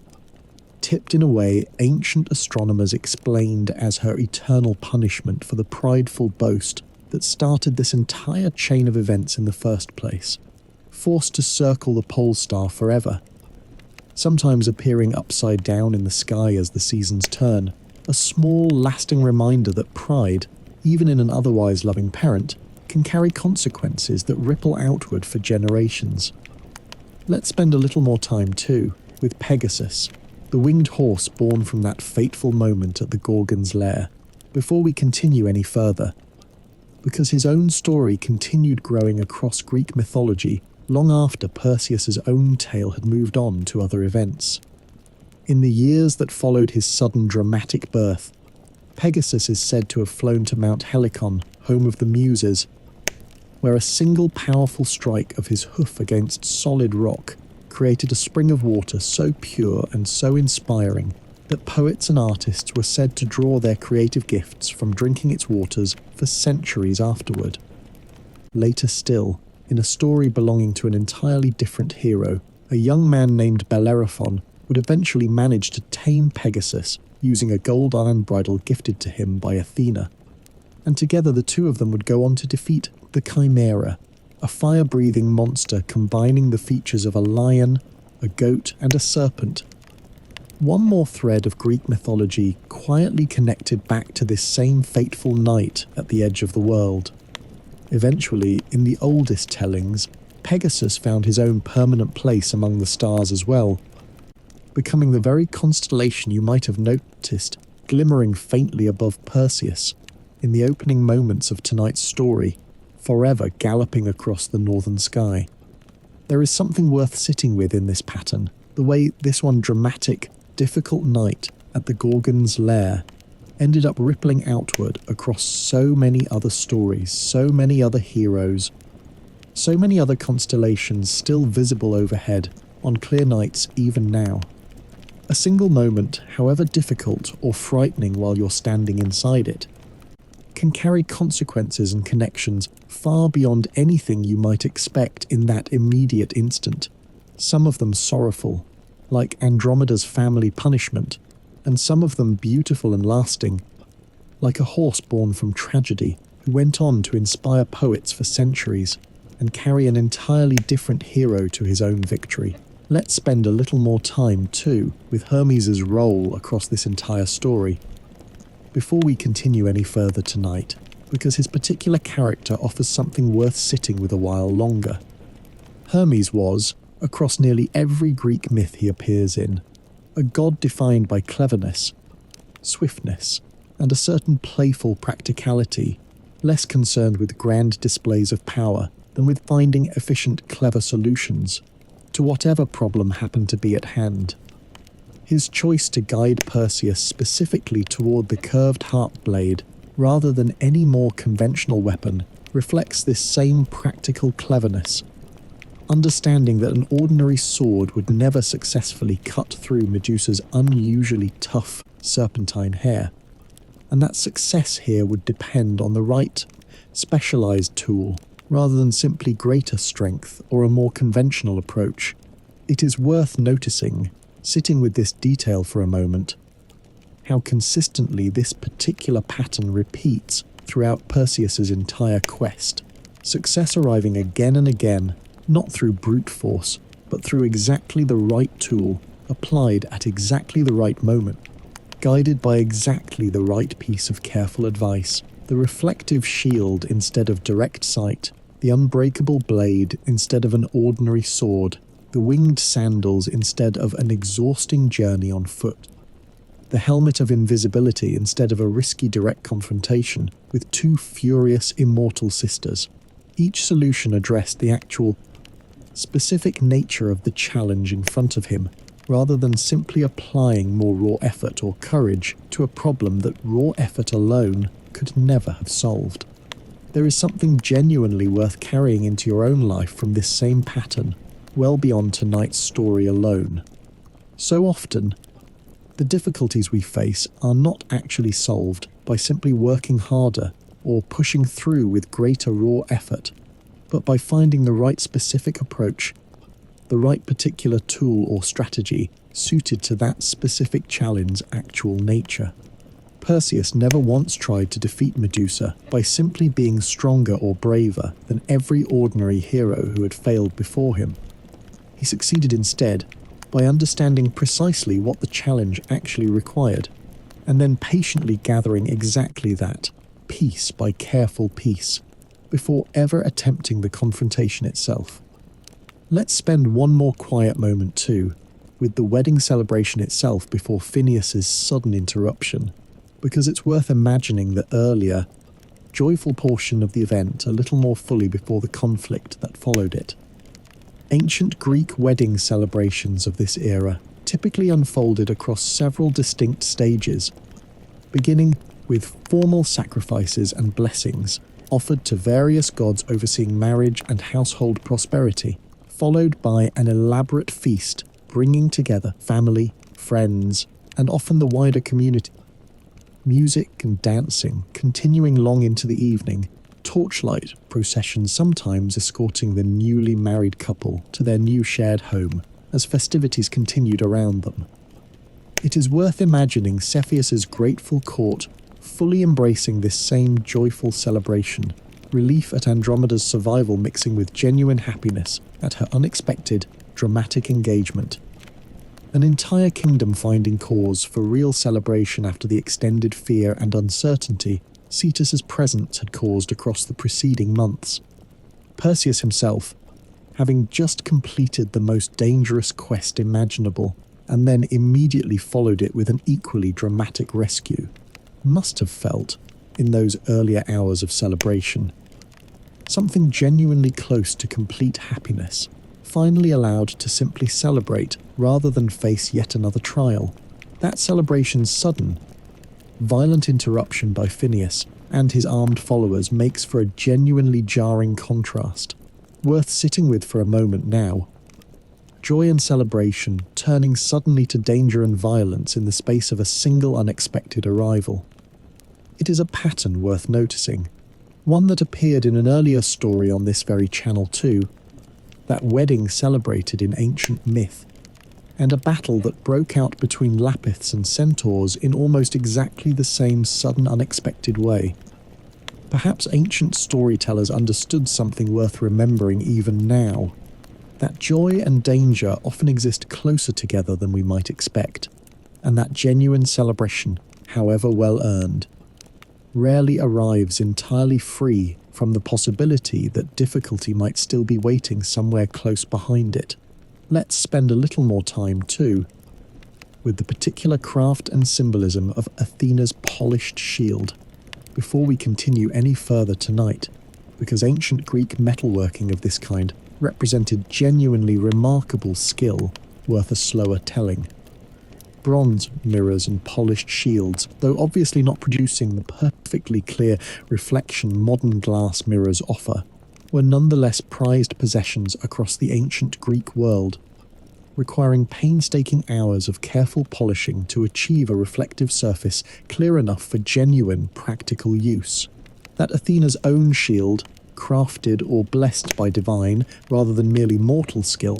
could offer Perseus a reflection clear and accurate enough to guide a precise, decisive strike against Medusa reflects the genuinely exceptional, divine quality of the gift itself. It is worth imagining for a moment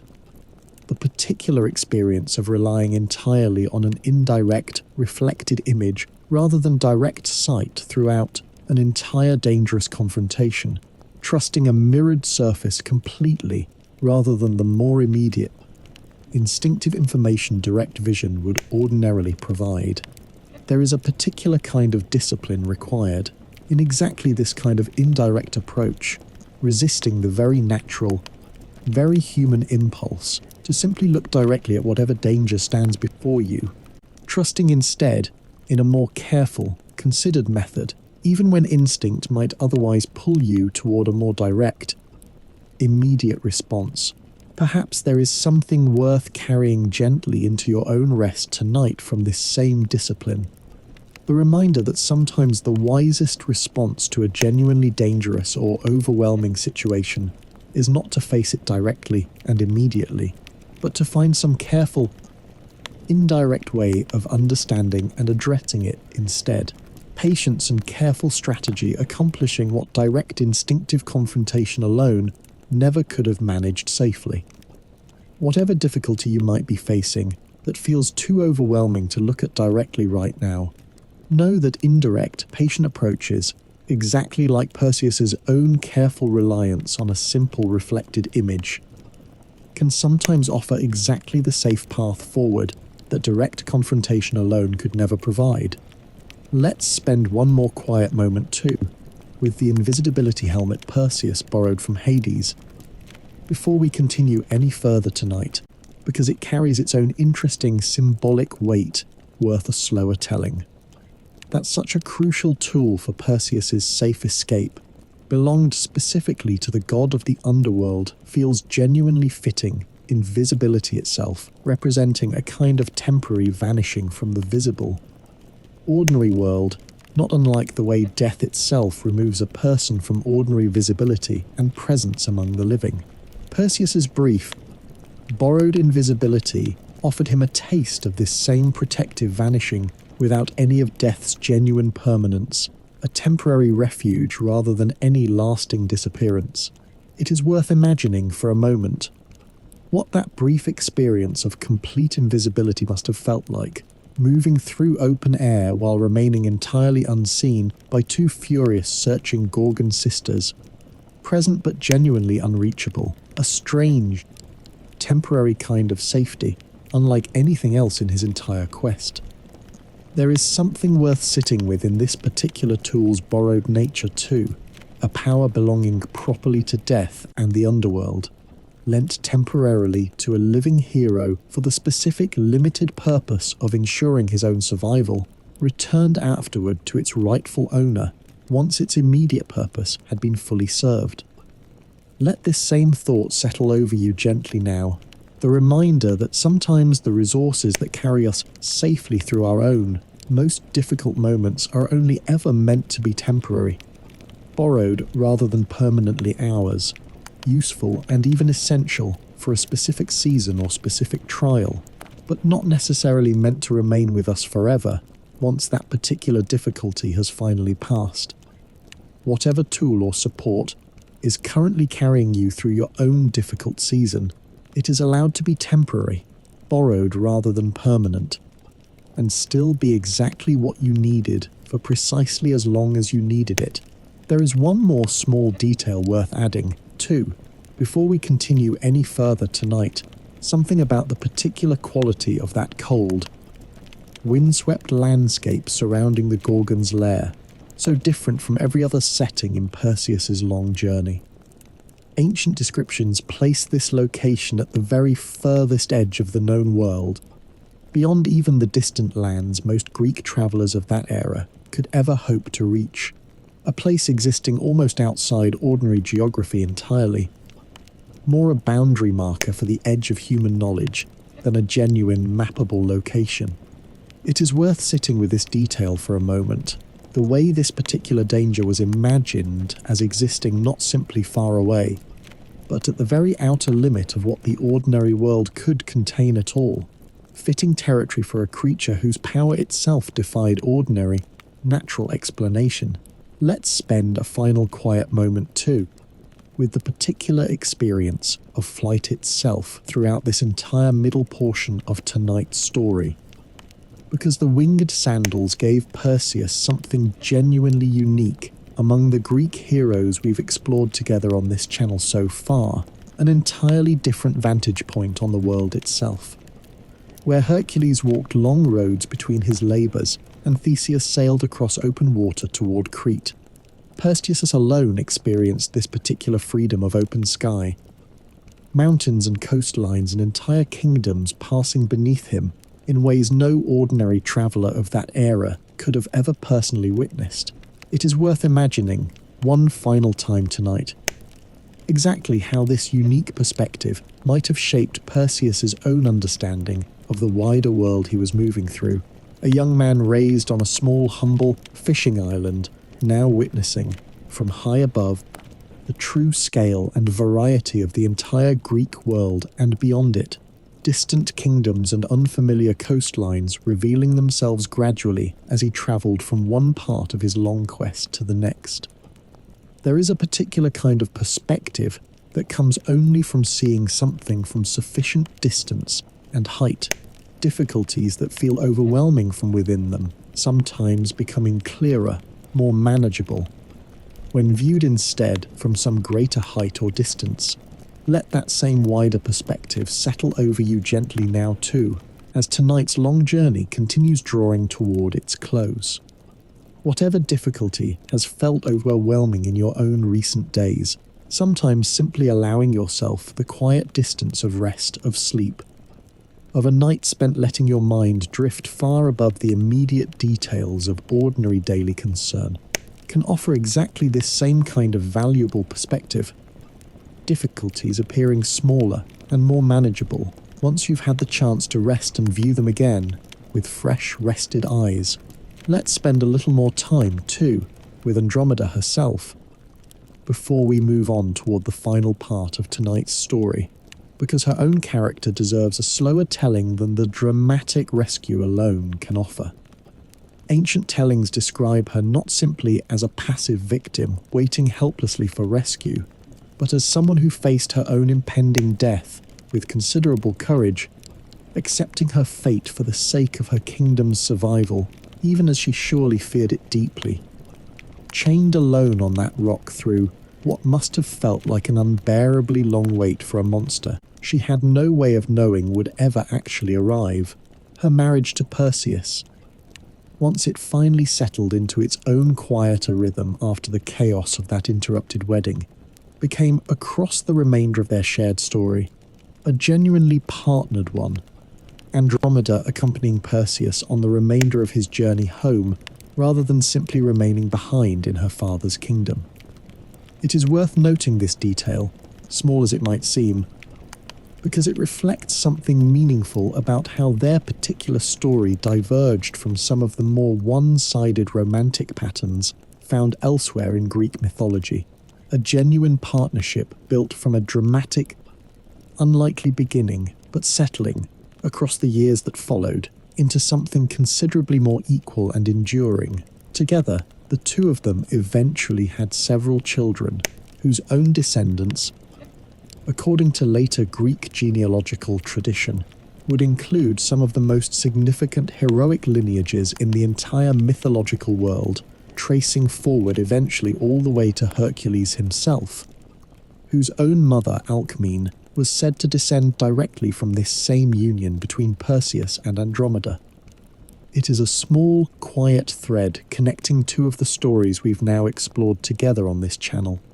Hercules' entire heroic lineage tracing backward, generation after generation, to this same dramatic rescue on a rocky Ethiopian shore, with Andromeda now safely at his side, and the most dangerous portion of his quest already behind him. Perseus finally turned his winged sandals back toward home, toward Seriphos, toward the mother he had left behind so many months earlier, uncertain the entire time whether he would ever see her safely again, and toward a king who fully expected, given how impossible the original task had seemed, that he would never need to honour his careless promise to Perseus at all. Let's spend a little more time too, with the real history quietly tucked beneath this dramatic myth of Perseus and the Gorgons, because scholars studying ancient Mediterranean cultures have long noticed intriguing echoes between this particular story and genuine historical encounters between early Greek travellers and unfamiliar cultures further south and east. Some historians have suggested that Gorgon imagery, widespread across ancient Greek art long before this specific myth was fully developed, may have originally drawn inspiration from actual masks or ceremonial imagery encountered by Greek traders in Libya or Egypt, fearsome protective symbols meant to ward off evil rather than genuine monsters at all. The Gorgon's face itself, wide-eyed, tongue often depicted protruding, surrounded by serpentine hair, became one of the most widely used protective symbols across the entire ancient Greek world. Carved onto temple pediments, painted onto shields, and mounted above doorways, specifically because ancient Greeks believed its fearsome appearance could ward off evil and misfortune from whatever building or object it decorated. Athena herself was frequently depicted wearing Medusa's head on her own breastplate, known as the Aegis, using the very same protective power that had once been so dangerous in Medusa's own possession as a permanent, defensive symbol of the goddess's own strength and wisdom. It is a fascinating kind of transformation for a single mythological image to undergo, evolving from genuine, feared monster within the story itself into one of the most widely used protective symbols across the entire ancient Mediterranean world, adorning temples and shields not to threaten, but to guard and protect whoever stood beneath its painted or carved gaze. Perhaps there is something worth carrying gently into your own rest tonight from this same transformation too. The reminder that even our most difficult, frightening experiences can, given enough time and enough careful reflection, eventually become a source of genuine strength and protection, both for ourselves and for others who learn from what we manage to survive. Let's spend a final quiet moment too with the flight home itself, before we move on toward the last part of tonight's long story, because the journey back across open sky, Andromeda now beside him rather than a lonely trial waiting somewhere ahead, must have felt entirely different from the anxious flight that had first carried Perseus toward the Gorgon's cold lair. Imagine that same open sky now carrying two travellers instead of one, Andromeda experiencing for the first time the strange, quiet wonder of flight herself, the winged sandals somehow managing to carry them both safely across whatever remaining distance separated them from Seriphos. It is worth imagining, too, the particular quality of rest that must have come to Perseus during this return journey, however brief. The deepest trials of his entire quest now genuinely behind him, only the final, uncertain confrontation with Polydectes still waiting somewhere ahead. There is a specific kind of peace available in exactly this stretch of any difficult journey. The hardest parts already survived, home slowly, steadily drawing closer with every passing hour, even while some uncertainty about exactly what waits at the very end still remains. Let that same peace settle over you now too. If any part of your own day still carries some remaining uncertainty waiting to be resolved, you do not need to have every answer figured out completely before you're allowed to rest tonight. Sometimes the wisest thing available to us, exactly like Perseus flying steadily homeward with his hardest trials already behind him, is simply to trust that whatever waits at the end of the journey can be faced clearly and capably once we actually arrive there, rather than needing to solve it fully in advance. There is one more small thought worth adding here too, before we finally close this middle chapter of tonight's story. The quiet reminder that every hero we've explored together across this channel, Hercules, Theseus, and now Perseus, has faced their own version of exactly this same uncertain homeward journey. Hardest trials behind them, home still some distance ahead, trusting simply that the remaining path would carry them safely the rest of the way. Welcome back, one final time tonight, to Boring History Narrative for the third and closing part of Perseus's long story. We left him flying steadily homeward with Andromeda at his side. The Gorgon's lair and the dramatic rescue at Ethiopia, both now behind him. Only the uncertain confrontation with King Polydectes still waiting somewhere ahead on the small island of Seriphos. When Perseus finally arrived home, he found the situation exactly as troubling as he had feared it might be during his long absence. Polydectes. Having assumed all along that Perseus would never actually return from what was supposed to have been a certain death sentence, had continued pressing his unwanted attention on Danae throughout the months of her son's absence, and Danae, along with the kind fisherman Dictys who had raised Perseus as his own, had eventually been forced to seek sanctuary at a temple altar, one of the few places even a determined king could not violate without inviting genuine outrage from the wider community and from the gods themselves. Perseus, learning of his mother's continued distress, made his way directly to Polydectes' court, where the king was holding a feast among his closest supporters, likely still celebrating, in his own mind, a problem he believed had permanently solved itself somewhere out at the edge of the world. Perseus entered that hall carrying, still safely contained within its protective pouch, the very proof of his impossible quest's success, and Polydectes, along with his gathered court, reacted with a mixture of shock and open disbelief at the sight of the young man they had never expected to see alive again. The old king, rather than honouring his own original bargain gracefully, responded instead with mockery, refusing even now to believe that Perseus had genuinely accomplished what he claimed, demanding proof in a tone that suggested he still expected to find some clever excuse to dismiss whatever Perseus might offer. Perseus,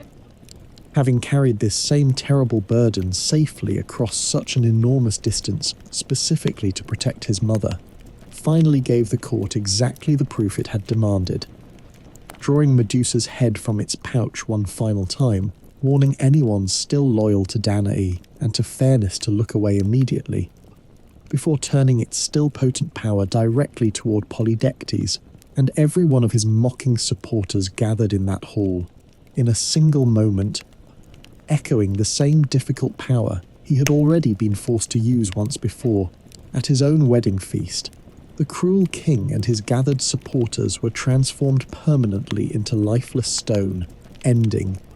in one decisive act, both the immediate threat to his mother's safety and the years of unwanted pressure Polydectes had subjected her to throughout Perseus's entire childhood and beyond. It was, in its own way, a genuinely fitting resolution, a threat born from cruelty and manipulation, ended by the very tool that same cruelty had unknowingly forced Perseus to obtain in the first place, with Polydectes' rule ended so abruptly.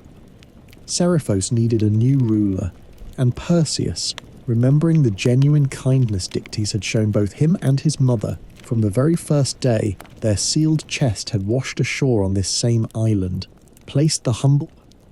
good-hearted fisherman on the throne instead, a small island kingdom finally receiving the kind of gentle, fair leadership it had lacked throughout Polydectes' entire troubled reign. It is worth pausing here for a moment, noticing the particular shape of justice Perseus chose in this final act on Seriphos, not simply removing a cruel ruler, but deliberately replacing him with someone whose kindness had already been proven years earlier, through nothing more dramatic than a fisherman's willingness to welcome two frightened strangers into his own humble household without hesitation, his difficult quest finally, completely resolved. Perseus returned the borrowed gifts that had carried him safely through every trial along the way, the winged sandals, the helmet of invisibility, and the protective pouch back to Hermes, who saw to it that each item found its way back to its rightful original owners. Medusa's head itself, too dangerous and too significant a power for any mortal to keep permanently in his own possession, was given as an offering to Athena, who mounted it onto her own shield, the very aegis we mentioned earlier tonight, where it would remain from that point forward as a permanent symbol of the goddess's own protective strength, the same fearsome power that had once terrorized travellers now serving, in its final resting place, as a guardian rather than a threat. Let's spend a little more time, too, with Danae's own reaction to finally being reunited with her son after so many months of anxious uncertainty. Before we continue any further tonight, because that reunion deserves a slower telling than we've given it so far. Having spent his entire absence not knowing whether Perseus had survived his impossible quest at all, and having been forced, during those same months, to seek sanctuary from Polydectes' continued unwanted attention, Danae's relief at seeing her son alive, successful, and finally capable of ending the threat that had shadowed her for so long, must have been overwhelming in ways the old tellings can only partially capture. It is worth imagining for a moment that particular reunion. A mother who had already survived imprisonment in a bronze tower, survival adrift at sea, and years of unwanted royal pressure, finally allowed to feel genuine, completely safe for what may have been the first time in her entire adult life. Perseus,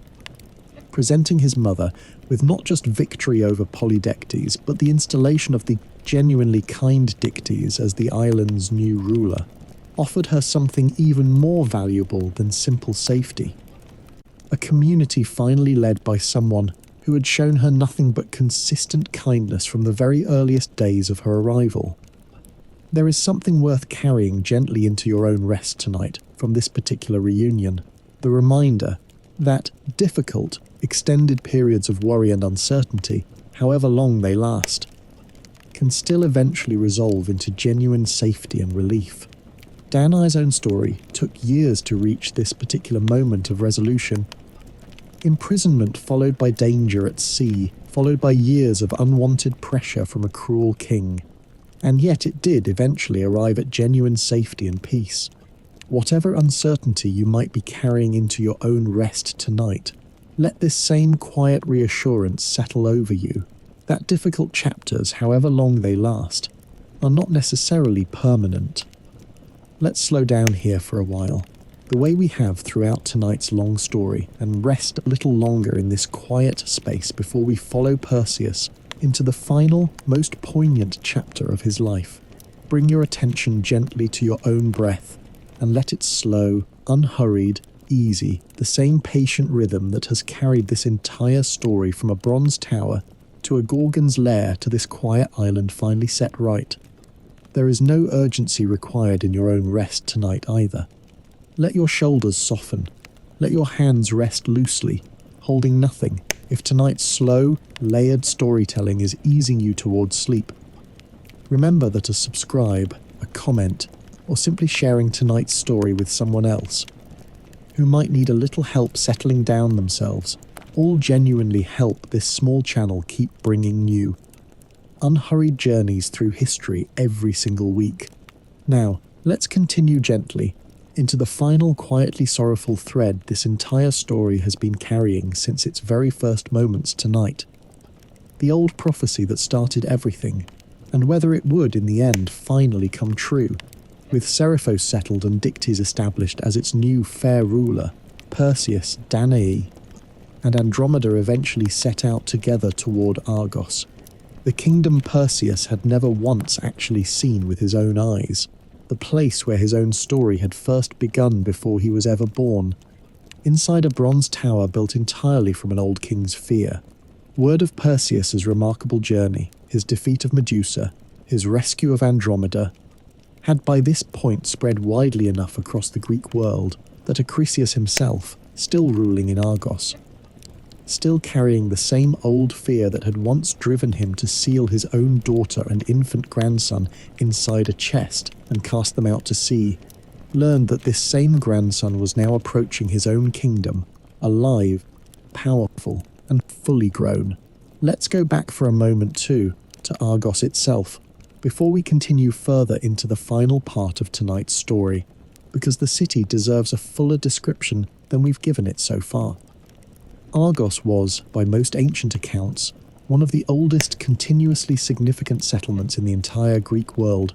its own mythological founding stretching back generations before Perseus's own story even begins.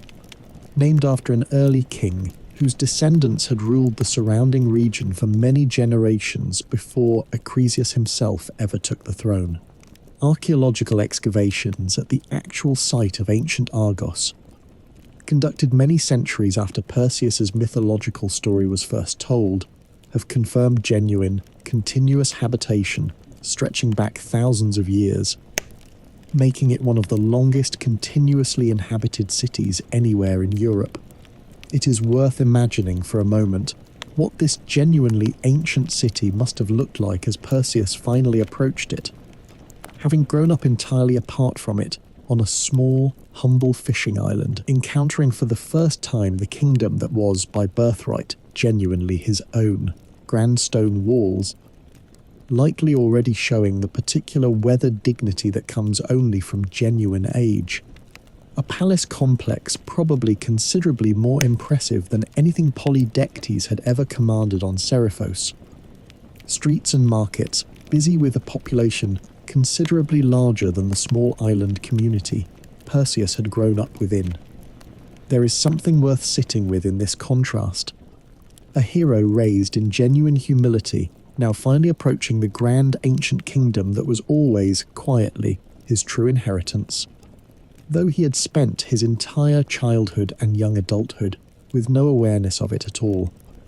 Perhaps this same contrast helps explain something about the particular fairness and humility that continued to define Perseus' character, even at this late stage of his story. A man who could have easily grown arrogant, given his own remarkable achievements, but who instead continued approaching even his own long-delayed inheritance with the same patient, thoughtful care that had carried him through every earlier trial of his long journey. Perseus, hearing of his grandson's approach, and having carried that same old fear quietly for his entire adult life,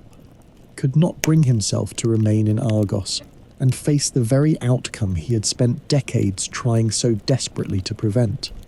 Rather than welcoming his daughter and grandson home, or attempting any kind of reconciliation after so many years of separation caused entirely by his own fear, the old king fled the city instead, travelling to a distant region called Larissa, hoping that simple physical distance might finally succeed where a sealed bronze tower and an abandoned chest at sea had both eventually failed to prevent the prophecy from unfolding. It is worth pausing here for a moment, sitting with the particular familiar shape of this final flight, because it reveals something genuinely sad about how completely fear had come to define Perseus's entire life by this point, decades spent trying every possible method to avoid a single prophesied outcome, each attempt only delaying rather than preventing what the oracle had foreseen so long ago. Perseus himself, arriving in Argos and learning that his own grandfather had fled rather than face him, seems to have carried no particular desire for revenge or confrontation. By every account of his character across this entire story, patient, resourceful, fundamentally fair-minded even when circumstances forced him toward difficult actions, he appears to have simply wanted, at long last, to finally meet the grandfather whose fear had shaped the entire unlikely course of his life before he had ever drawn a single breath. As it happened, Larissa, where Perseus had fled seeking safety, was hosting a series of athletic games around this same time, and Perseus perhaps was hoping to demonstrate his own goodwill, or simply drawn by the same competitive spirit that had once driven so many young Greek heroes towards similar contests, decided to participate in the games himself, entirely unaware that his own grandfather happened to be among the spectators watching that particular day, having travelled there himself for reasons the old tellings never fully clarify. Though some suggest he too had heard about the games and hoped to witness them without revealing his own presence to the grandson he still feared so deeply. Let's spend a little more time too with the athletic games at Larissa where Acrisius met his end, before we move on any further tonight, because these kinds of athletic gatherings held genuine cultural significance across the ancient Greek world worth a slower telling. Athletic competitions of this kind, held periodically across various Greek city-states, long before the more famous Olympic Games grew into their eventual pan-Hellenic prominence, served purposes well beyond simple entertainment, offering opportunities for different communities to gather peacefully, for young men to demonstrate physical excellence in ways that carried genuine social and sometimes political significance, and for rulers and prominent families to display their own status and connections through their participation or sponsorship. The discus throw itself, the specific event during which Acrisius met his accidental death, required genuine skill and strength, competitors hurling a heavy disc, typically made of stone or bronze, as far as possible within a marked competition area, technique and timing mattering just as much as raw physical strength in determining a truly skilled throw. It is worth imagining the scene a little more fully now, an open field marked for competition.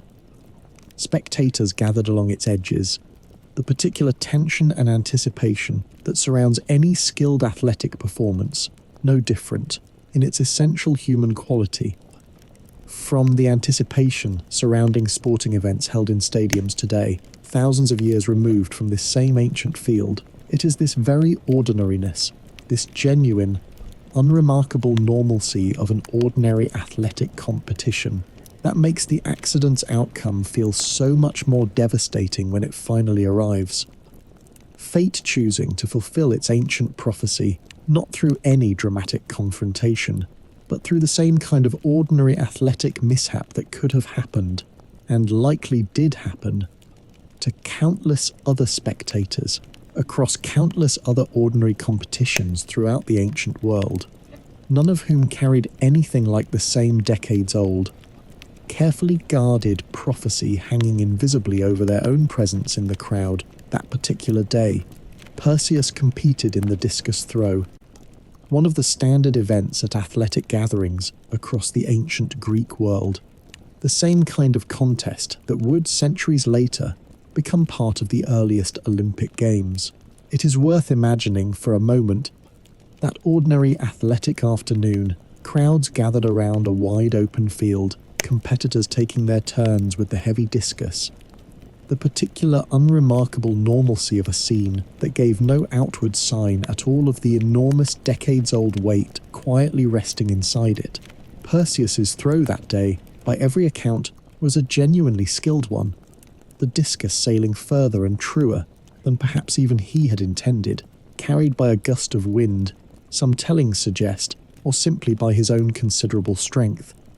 well beyond the field's intended boundary, and directly into the crowd of spectators gathered along its edge. Among that crowd, entirely by accident, entirely without any possibility of Perseus even knowing his grandfather was present at all, stood Acrisius, who was struck by the wayward discus and killed instantly, decades of careful, fearful precaution undone in a single unintended moment. Neither man could have anticipated or prevented, however carefully either of them had tried to shape the outcome across an entire lifetime. It is one of the most quietly devastating details in all of Greek mythology, worth sitting with for a moment now, rather than rushing past it toward the story's remaining chapters. Every single precaution Acrisius had ever taken, the bronze tower, the sealed chest cast into open water, the desperate flight to a distant city, had been built entirely around preventing direct, deliberate harm from his own grandson. And in the end, the prophecy fulfilled itself anyway. Not through anger, not through revenge, not through any intention at all, but through pure accident. An ordinary athletic contest, a gust of wind, a crowd standing in exactly the wrong place at exactly the wrong moment. Fate, in this particular old story,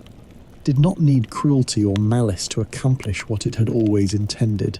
It simply needed time, and the ordinary, unpredictable randomness that fills even the most carefully guarded life. Perseus, devastated by what had happened, grieved deeply for a grandfather he had only just begun to hope he might finally meet and reconcile with, and gave him a proper, honourable burial despite everything that had happened between them across their entire largely separate lives. But grief alone could not undo the deeper complication this accidental death now created. Argos's throne, following Acrisius's death, would ordinarily have passed directly to Perseus as his closest living heir. Yet Perseus, carrying the genuine, heavy guilt of having caused his own grandfather's death, however accidentally, found himself unable to simply accept the crown of a kingdom whose former ruler he had just unintentionally killed, rather than claiming the throne outright. Perseus arranged instead to trade kingdoms with his cousin Megapenthes, who ruled the nearby city of Tiryns, exchanging his own rightful claim to Argos for Megapenthes' smaller territory instead. A quiet, deliberate choice to step away from a throne too closely tied to tragedy, rather than to simply claim power that circumstance had suddenly, unexpectedly placed within his reach. It is worth pausing here for a moment, noticing this same fair-minded, thoughtful character that has run consistently through Perseus's entire story, choosing, even in a moment of genuine loss and complicated guilt, the harder, more honest path over the easier one, giving up a kingdom rather than ruling one shadowed permanently by his own grandfather's accidental death. Some ancient tellings suggest that Perseus, once settled into his new territory, went on to found an entirely new city of his own, one that would eventually grow into Mycenae, a settlement that would rise, across the centuries that followed, into one of the most powerful and significant kingdoms in the entire ancient Greek world. Its legendary walls and golden treasures, still remembered and studied by historians and archaeologists many thousands of years later. It is a fitting final legacy for a hero whose entire story had already shown such a consistent pattern, difficulty transformed patiently, over time, into something lasting and worthwhile. A chest adrift at sea, eventually becoming a childhood of genuine safety, a rash, prideful promise, eventually becoming a quest that saved his own mother, and now, finally,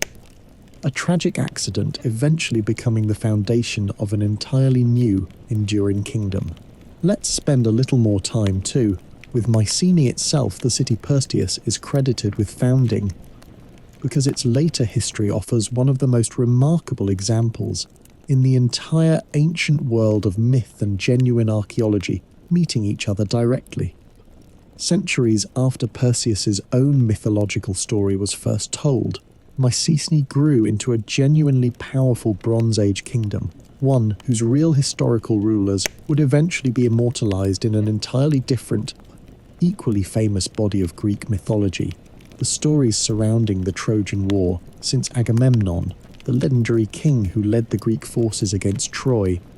was said to rule from this very same city. Perseus had supposedly founded generations earlier. In the 19th century, a wealthy German businessman turned amateur archaeologist named Heinrich Schliemann, already famous for his earlier excavations at the site, believed to be ancient Troy, turned his attention to Mycenae itself and uncovered there genuinely extraordinary archaeological treasures.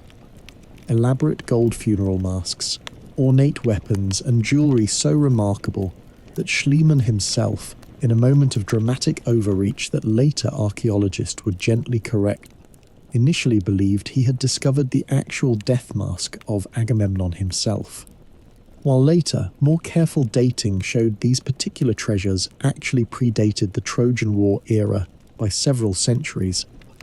Schliemann's excavations nonetheless confirmed something genuinely remarkable, that Mycenae had indeed been an extraordinarily wealthy and significant Bronze Age power, exactly the kind of genuinely impressive kingdom that later Greek myth and legend would naturally gravitate toward as a fitting setting for their most significant heroic stories. It is a wonderful kind of layered history to sit with for a moment now, a mythological hero credited with founding a city that centuries later became genuinely, historically significant, wealthy enough to leave behind golden treasures, still capable of astonishing archaeologists and museum visitors thousands of years afterward. Myth and genuine history resting quietly on top of each other once again. The same pattern we noticed earlier tonight at Knossos, in an entirely different story, each layer adding its own kind of wonder to the same small patch of ancient Greek soil. Let's spend a little more time too, with the broader family of heroes descending from Perseus and Andromeda's own lineage, before we move toward the final closing moments of tonight's story, because this genealogical thread reveals something genuinely remarkable about how interconnected Greek mythology's various heroic stories actually were. Beyond the direct connection to Hercules through Alcmene that we mentioned earlier tonight, ancient Greek genealogists traced numerous other significant royal and heroic lines back through Perseus's own descendants, a family tree stretching forward across many generations, touching nearly every major region and every major heroic story across the entire Greek mythological world. This particular genealogical tradition served an important cultural purpose for the various ancient Greek city-states and ruling families who claimed descent from these legendary figures, offering not simply an interesting family story, but a genuine claim to legitimacy and honour. A ruling family's authority strengthened considerably by a documented, if mythological, connection back to heroes as celebrated and respected as Perseus himself. It is worth imagining for a moment just how significant this kind of connection would have felt to ancient audiences, hearing not simply an entertaining adventure story, but genuinely believing themselves connected, through careful genealogical tradition, to the very blood and legacy of the heroes whose adventures they gathered to hear told and retold. There is something worth carrying gently into your own rest tonight from this same pattern of connection, the reminder that our own stories, however ordinary they might feel compared to Gorgons and winged sandals and rescued princesses, still ripple outward in their own quiet ways, shaping the people who come after us. Whether or not any of us will ever be remembered across thousands of years the way Perseus's own remarkable story has been, whatever quiet legacy your own life is building, one ordinary day at a time, know that it matters, the same patient accumulating way Perseus's own single remarkable quest eventually rippled outward across generations of later heroes and later stories. Let's rest here a while longer too, before we continue toward the final chapters of tonight's story. Picture Mycenae rising slowly across the years that followed, walls built stone by careful stone, a settlement growing gradually from a fresh, deliberate beginning into something that would eventually shape the entire course of later Greek history. There is a particular, settled satisfaction available in exactly this kind of patient building. Watching something meaningful grow slowly from careful, sustained effort rather than from any single dramatic moment. If your own recent days have carried anything resembling that same patient, steady building, some project or relationship or quiet personal change developing gradually rather than all at once, let that same settled satisfaction rest alongside you now too. Not every meaningful thing in a life arrives suddenly. Some of the most lasting achievements, exactly like the Great Walls of Mycenae that archaeologists still study today, grow slowly, one careful patient effort at a time. If tonight's unhurried pace continues easing you towards sleep, remember that boring history narrative always builds its stories exactly this way, patient, layered, more interested in these quiet human moments than in rushing past them toward the next dramatic event. Now, let's spend a little time with Perseus and Andromeda's remaining years together.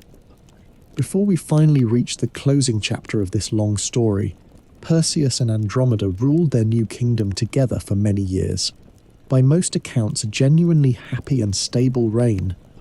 raising numerous children together, whose own descendants would go on to shape some of the most significant royal lineages across the ancient Greek world. Among their children was a son named Perseus,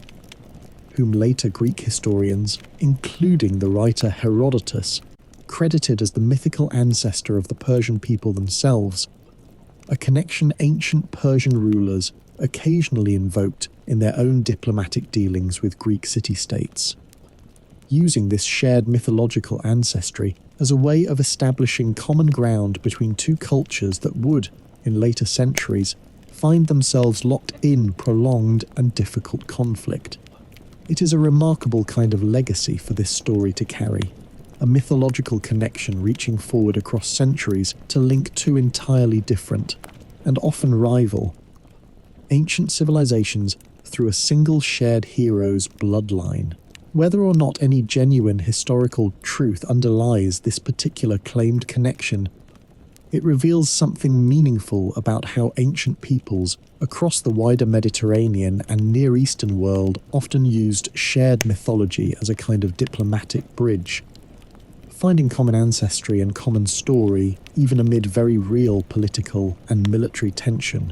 A reminder that the stories we tell about our own origins can sometimes matter, just as much as the more immediate,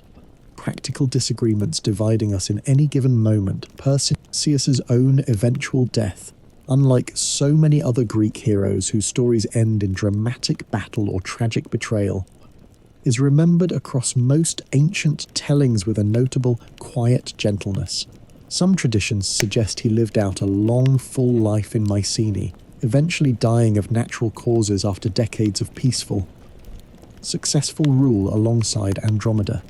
Other tellings suggest he was eventually honoured with his own hero cult, worshipped after death, much like other significant Greek heroes.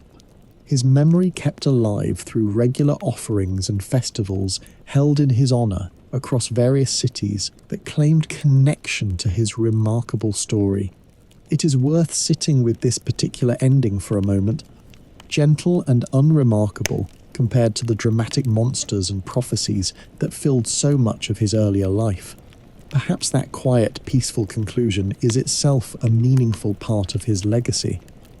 Proof that a life which began under such extraordinary, difficult circumstances, a bronze tower, a chest cast into open water, an impossible quest forced by another man's cruelty, could still eventually settle into something genuinely peaceful and complete, the difficult, dramatic chapters eventually giving way to decades of ordinary, well-earned contentment. Let's rest here a while longer too, before we move toward the final closing chapters of tonight's story. There is something worth sitting with in this final stretch of Perseus's life, a hero whose entire early story was shaped so completely by fear, his grandfather's fear of prophecy, Polydectes' fear of a protective son, his own understandable fear, facing creatures no one had ever safely hunted before, and who nonetheless arrived, by the end of his long journey, at a life defined instead by patient building, genuine partnership, and quiet, well-earned peace. If your own life has ever felt shaped too heavily by fear, someone else's fear or your own, let Perseus's eventual arrival at peace and stability offer some gentle comfort tonight. However much fear might shape the earlier chapters of any difficult story, it does not have to define how that same story eventually ends. Let that thought settle over you now, warm and reassuring, as we move toward these final closing moments together. If tonight's long, slow journey through Perseus's entire life has helped ease you towards sleep, remember that a subscribe or comment before you drift off genuinely helps this small channel continue bringing exactly this kind of unhurried company to more tired minds every single week. Now, let's spend just a little more time with the lasting cultural legacy this remarkable story left behind. Before we finally settle into tonight's closing rest together, let's spend one more quiet moment too, with Perseus's own reputation across the wider ancient Greek world. before we settle finally into tonight's closing rest, because he was remembered across many different regions and many centuries, with a particular kind of consistent respect that not every Greek hero managed to earn so uniformly. Unlike some other heroes whose stories carry genuinely troubling or morally complicated episodes throughout their entire lives, Perseus's own story remains, from beginning to end, remarkably consistent in portraying him as fundamentally fair-minded, patient and thoughtful. Someone who used the extraordinary power available to him only when genuinely necessary, and who consistently rewarded kindness, and dealt fairly even with those who had inconvenienced him along the way. Ancient city-states across the Greek world, including notably the city of Mycenae itself, but also other regions claiming some connection to his story, maintained festivals and religious observances in his honour for centuries after his own mythological lifetime, treating him as a genuine hero cult figure whose example was considered worth actively celebrating and remembering, rather than simply an entertaining old story told for its dramatic value alone. This particular pattern of sustained, genuine reverence reveals something meaningful about which qualities ancient Greek culture most wanted to celebrate and pass forward through its own mythology. Not simply strength or dramatic victory alone, but fairness, patience, and a consistent, thoughtful character maintained even through the most extraordinary and dangerous circumstances imaginable. Let this same thought rest alongside you now, gently, as tonight's long story finally, truly draws toward its close. Whatever extraordinary or ordinary trials your own recent days have carried, the same quiet qualities that made Perseus's own story worth remembering for thousands of years, patience, fairness, a willingness to accept help, remain available to each of us too, in our own far more ordinary, far more human ways. Let's spend one truly final quiet moment too, with Andromeda's own later years in Mycenae, before we settle completely into tonight's closing rest, because her own story, having begun in such genuine terror, chained to a rock above a churning sea, deserves to end here with the same gentle fullness we've offered every other major figure across tonight's long journey. Ancient tellings suggest she remained by Perseus's side throughout their entire shared reign, a genuine partner in building and governing their new kingdom, rather than simply a rescued princess, whose story effectively ended the moment her chains were finally removed. It is worth sitting with the full arc of her own journey one final time, a young woman who faced her own impending death with genuine courage, was rescued through circumstances entirely beyond her own control, and who then spent the remaining decades of her life building something genuinely lasting and meaningful alongside the man who had saved her. Her own constellation, still visible today, stretched gracefully across the autumn sky beside Perseus's own star pattern, ensures that her story, courage and rescue and partnership all woven together, continues being told and retold every single time someone looks up and traces her familiar shape among the stars. There is something worth carrying gently into your own final rest tonight, from Andromeda's own complete story, the reminder that even the most frightening, most helpless feeling moments in any life do not have to define everything that follows them. Chained to a rock, facing what she believed was certain death, she could not have imagined the decades of genuine partnership and quiet accomplishment still waiting ahead of her. Whatever difficult moment your own life might be holding on to right now, know that it does not have to be the whole of your story either.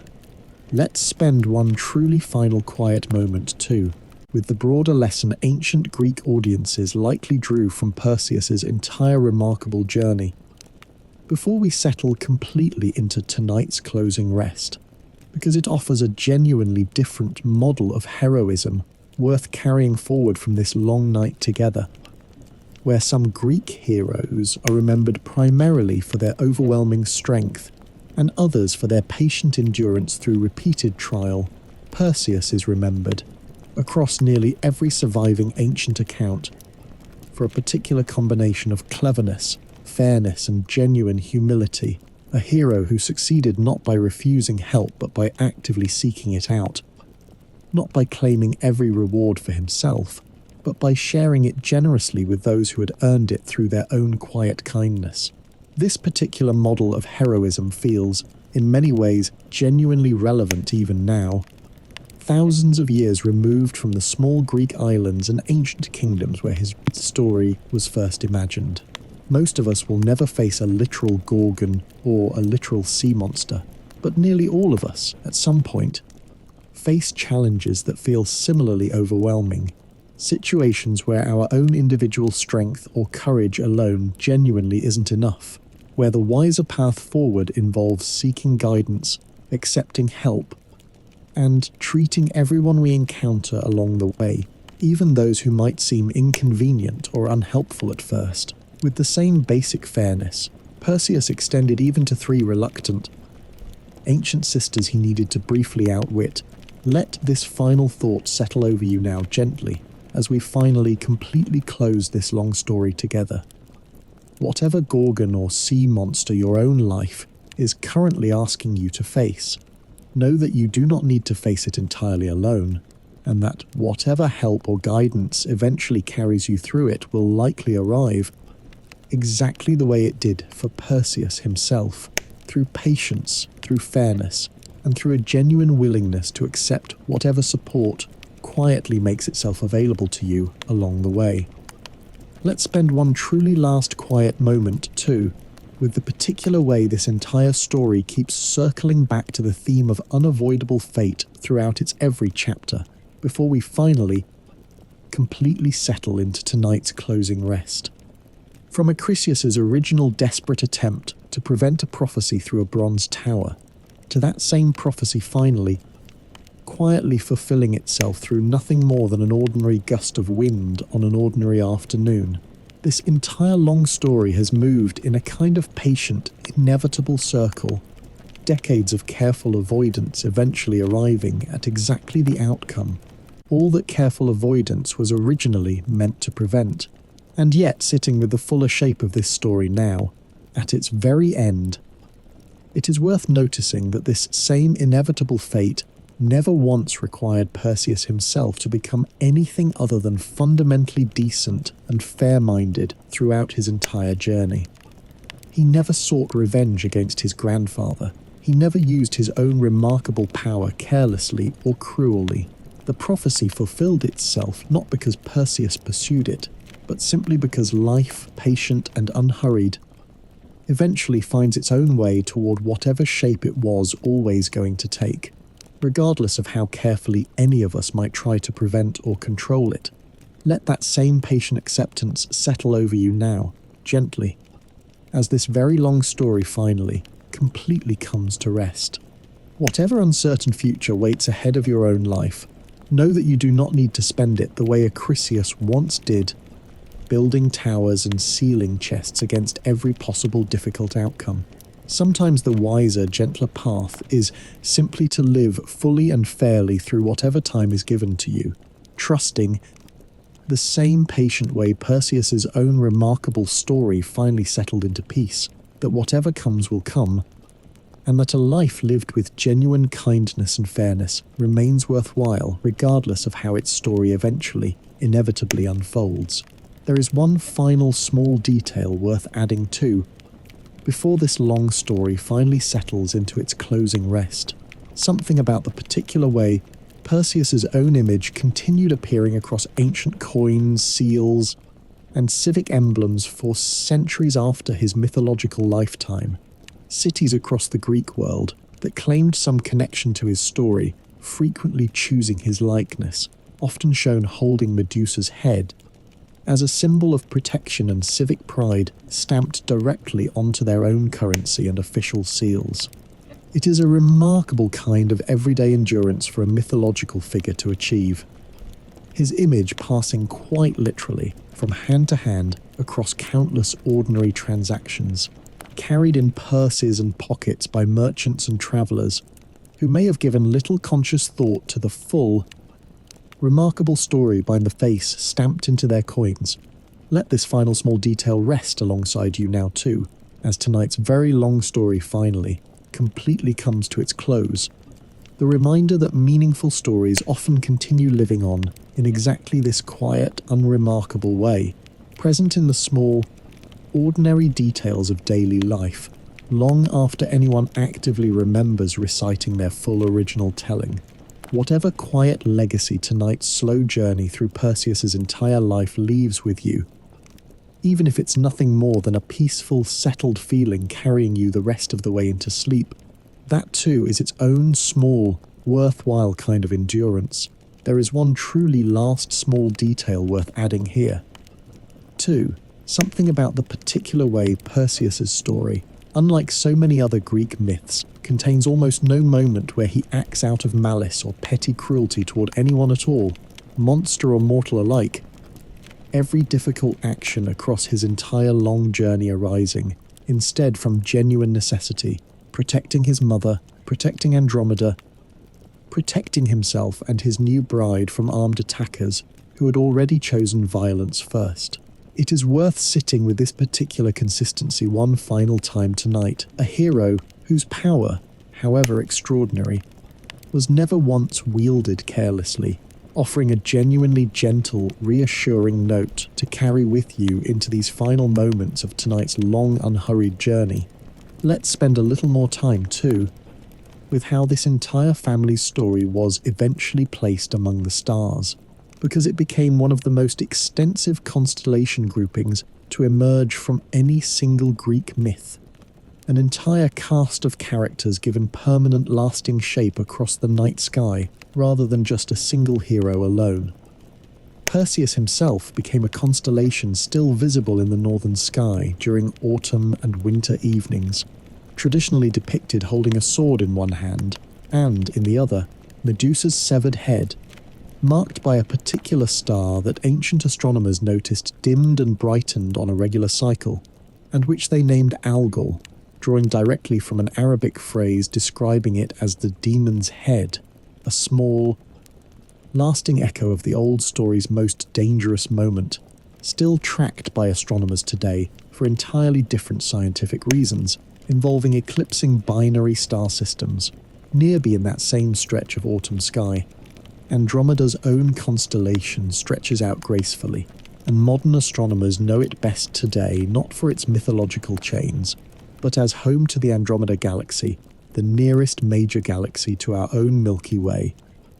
Visible even to the naked eye on sufficiently dark, clear nights as a faint, hazy smudge of light, actually representing an entire separate galaxy containing hundreds of billions of stars of its own. Sitting quietly within the same small patch of sky, the ancient Greeks once imagined as a chained princess awaiting rescue. There is something worth carrying gently into your own rest tonight from this final detail. The reminder that the same patch of night sky can hold both an ancient story about fear and rescue and family and fate, and layered directly behind it, an entirely different kind of vastness, an entire separate galaxy, glimpsed only faintly, that modern science is still slowly learning to understand. Old stories and new discoveries, it turns out, can rest quietly in exactly the same small corner of the sky, each one true in its own particular way,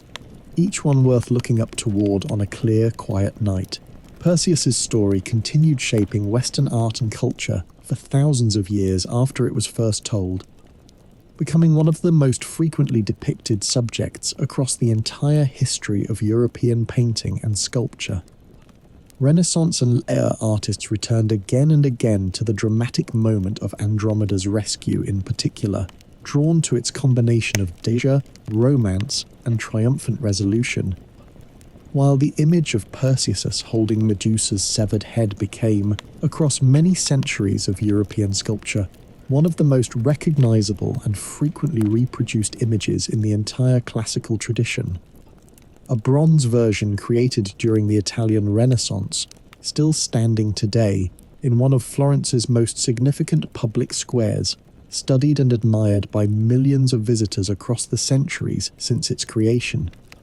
The word Gorgon itself, along with Medusa's name specifically, has continued travelling forward into modern language and culture in ways that reach far beyond anyone's casual awareness of the original myth. Invoked in everything from scientific naming conventions to fashion branding to common expressions describing someone whose glance feels sharp enough to stop you in your tracks. It is a remarkable kind of endurance for a single ancient story to maintain. A young hero's quest and a tragic Gorgon's curse, still quietly shaping language and imagery in a world so many thousands of years removed from the small Greek islands and ancient kingdoms where this story was first imagined and first told. Let this same thought settle over you gently now, as tonight's long story finally draws toward its close. The reminder that stories told slowly and carefully enough have a way of outlasting everything else around them, surviving centuries of change, still finding new listeners, new artists, new tired minds late at night, all these thousands of years later, still finding exactly the same quiet comfort in exactly the same old. Patient tale, let's spend one final quiet moment too, considering the whole shape of Perseus's life together, now that we have walked through nearly all of it tonight, because there is a pattern worth noticing that runs through every chapter we've covered, from that bronze tower all the way to a quiet, well-earned peace in Mycenae. Again and again across his entire story, Perseus faced difficulty not through simple boldness alone, but through a genuine willingness to accept help, guidance from Athena and Hermes, gifts from generous nymphs, even reluctant cooperation from 3 ancient sisters he had genuinely inconvenienced, and through a consistent, careful fairness in how he treated everyone he encountered along the way, honouring his promise to the Graeae, rewarding Dictys' kindness with a throne, choosing exile over a crown too closely tied to tragedy. This same pattern, cleverness paired with genuine fairness, courage paired with a consistent willingness to accept help when a task exceeded what he could accomplish entirely alone, offers something worth carrying forward from this long story tonight.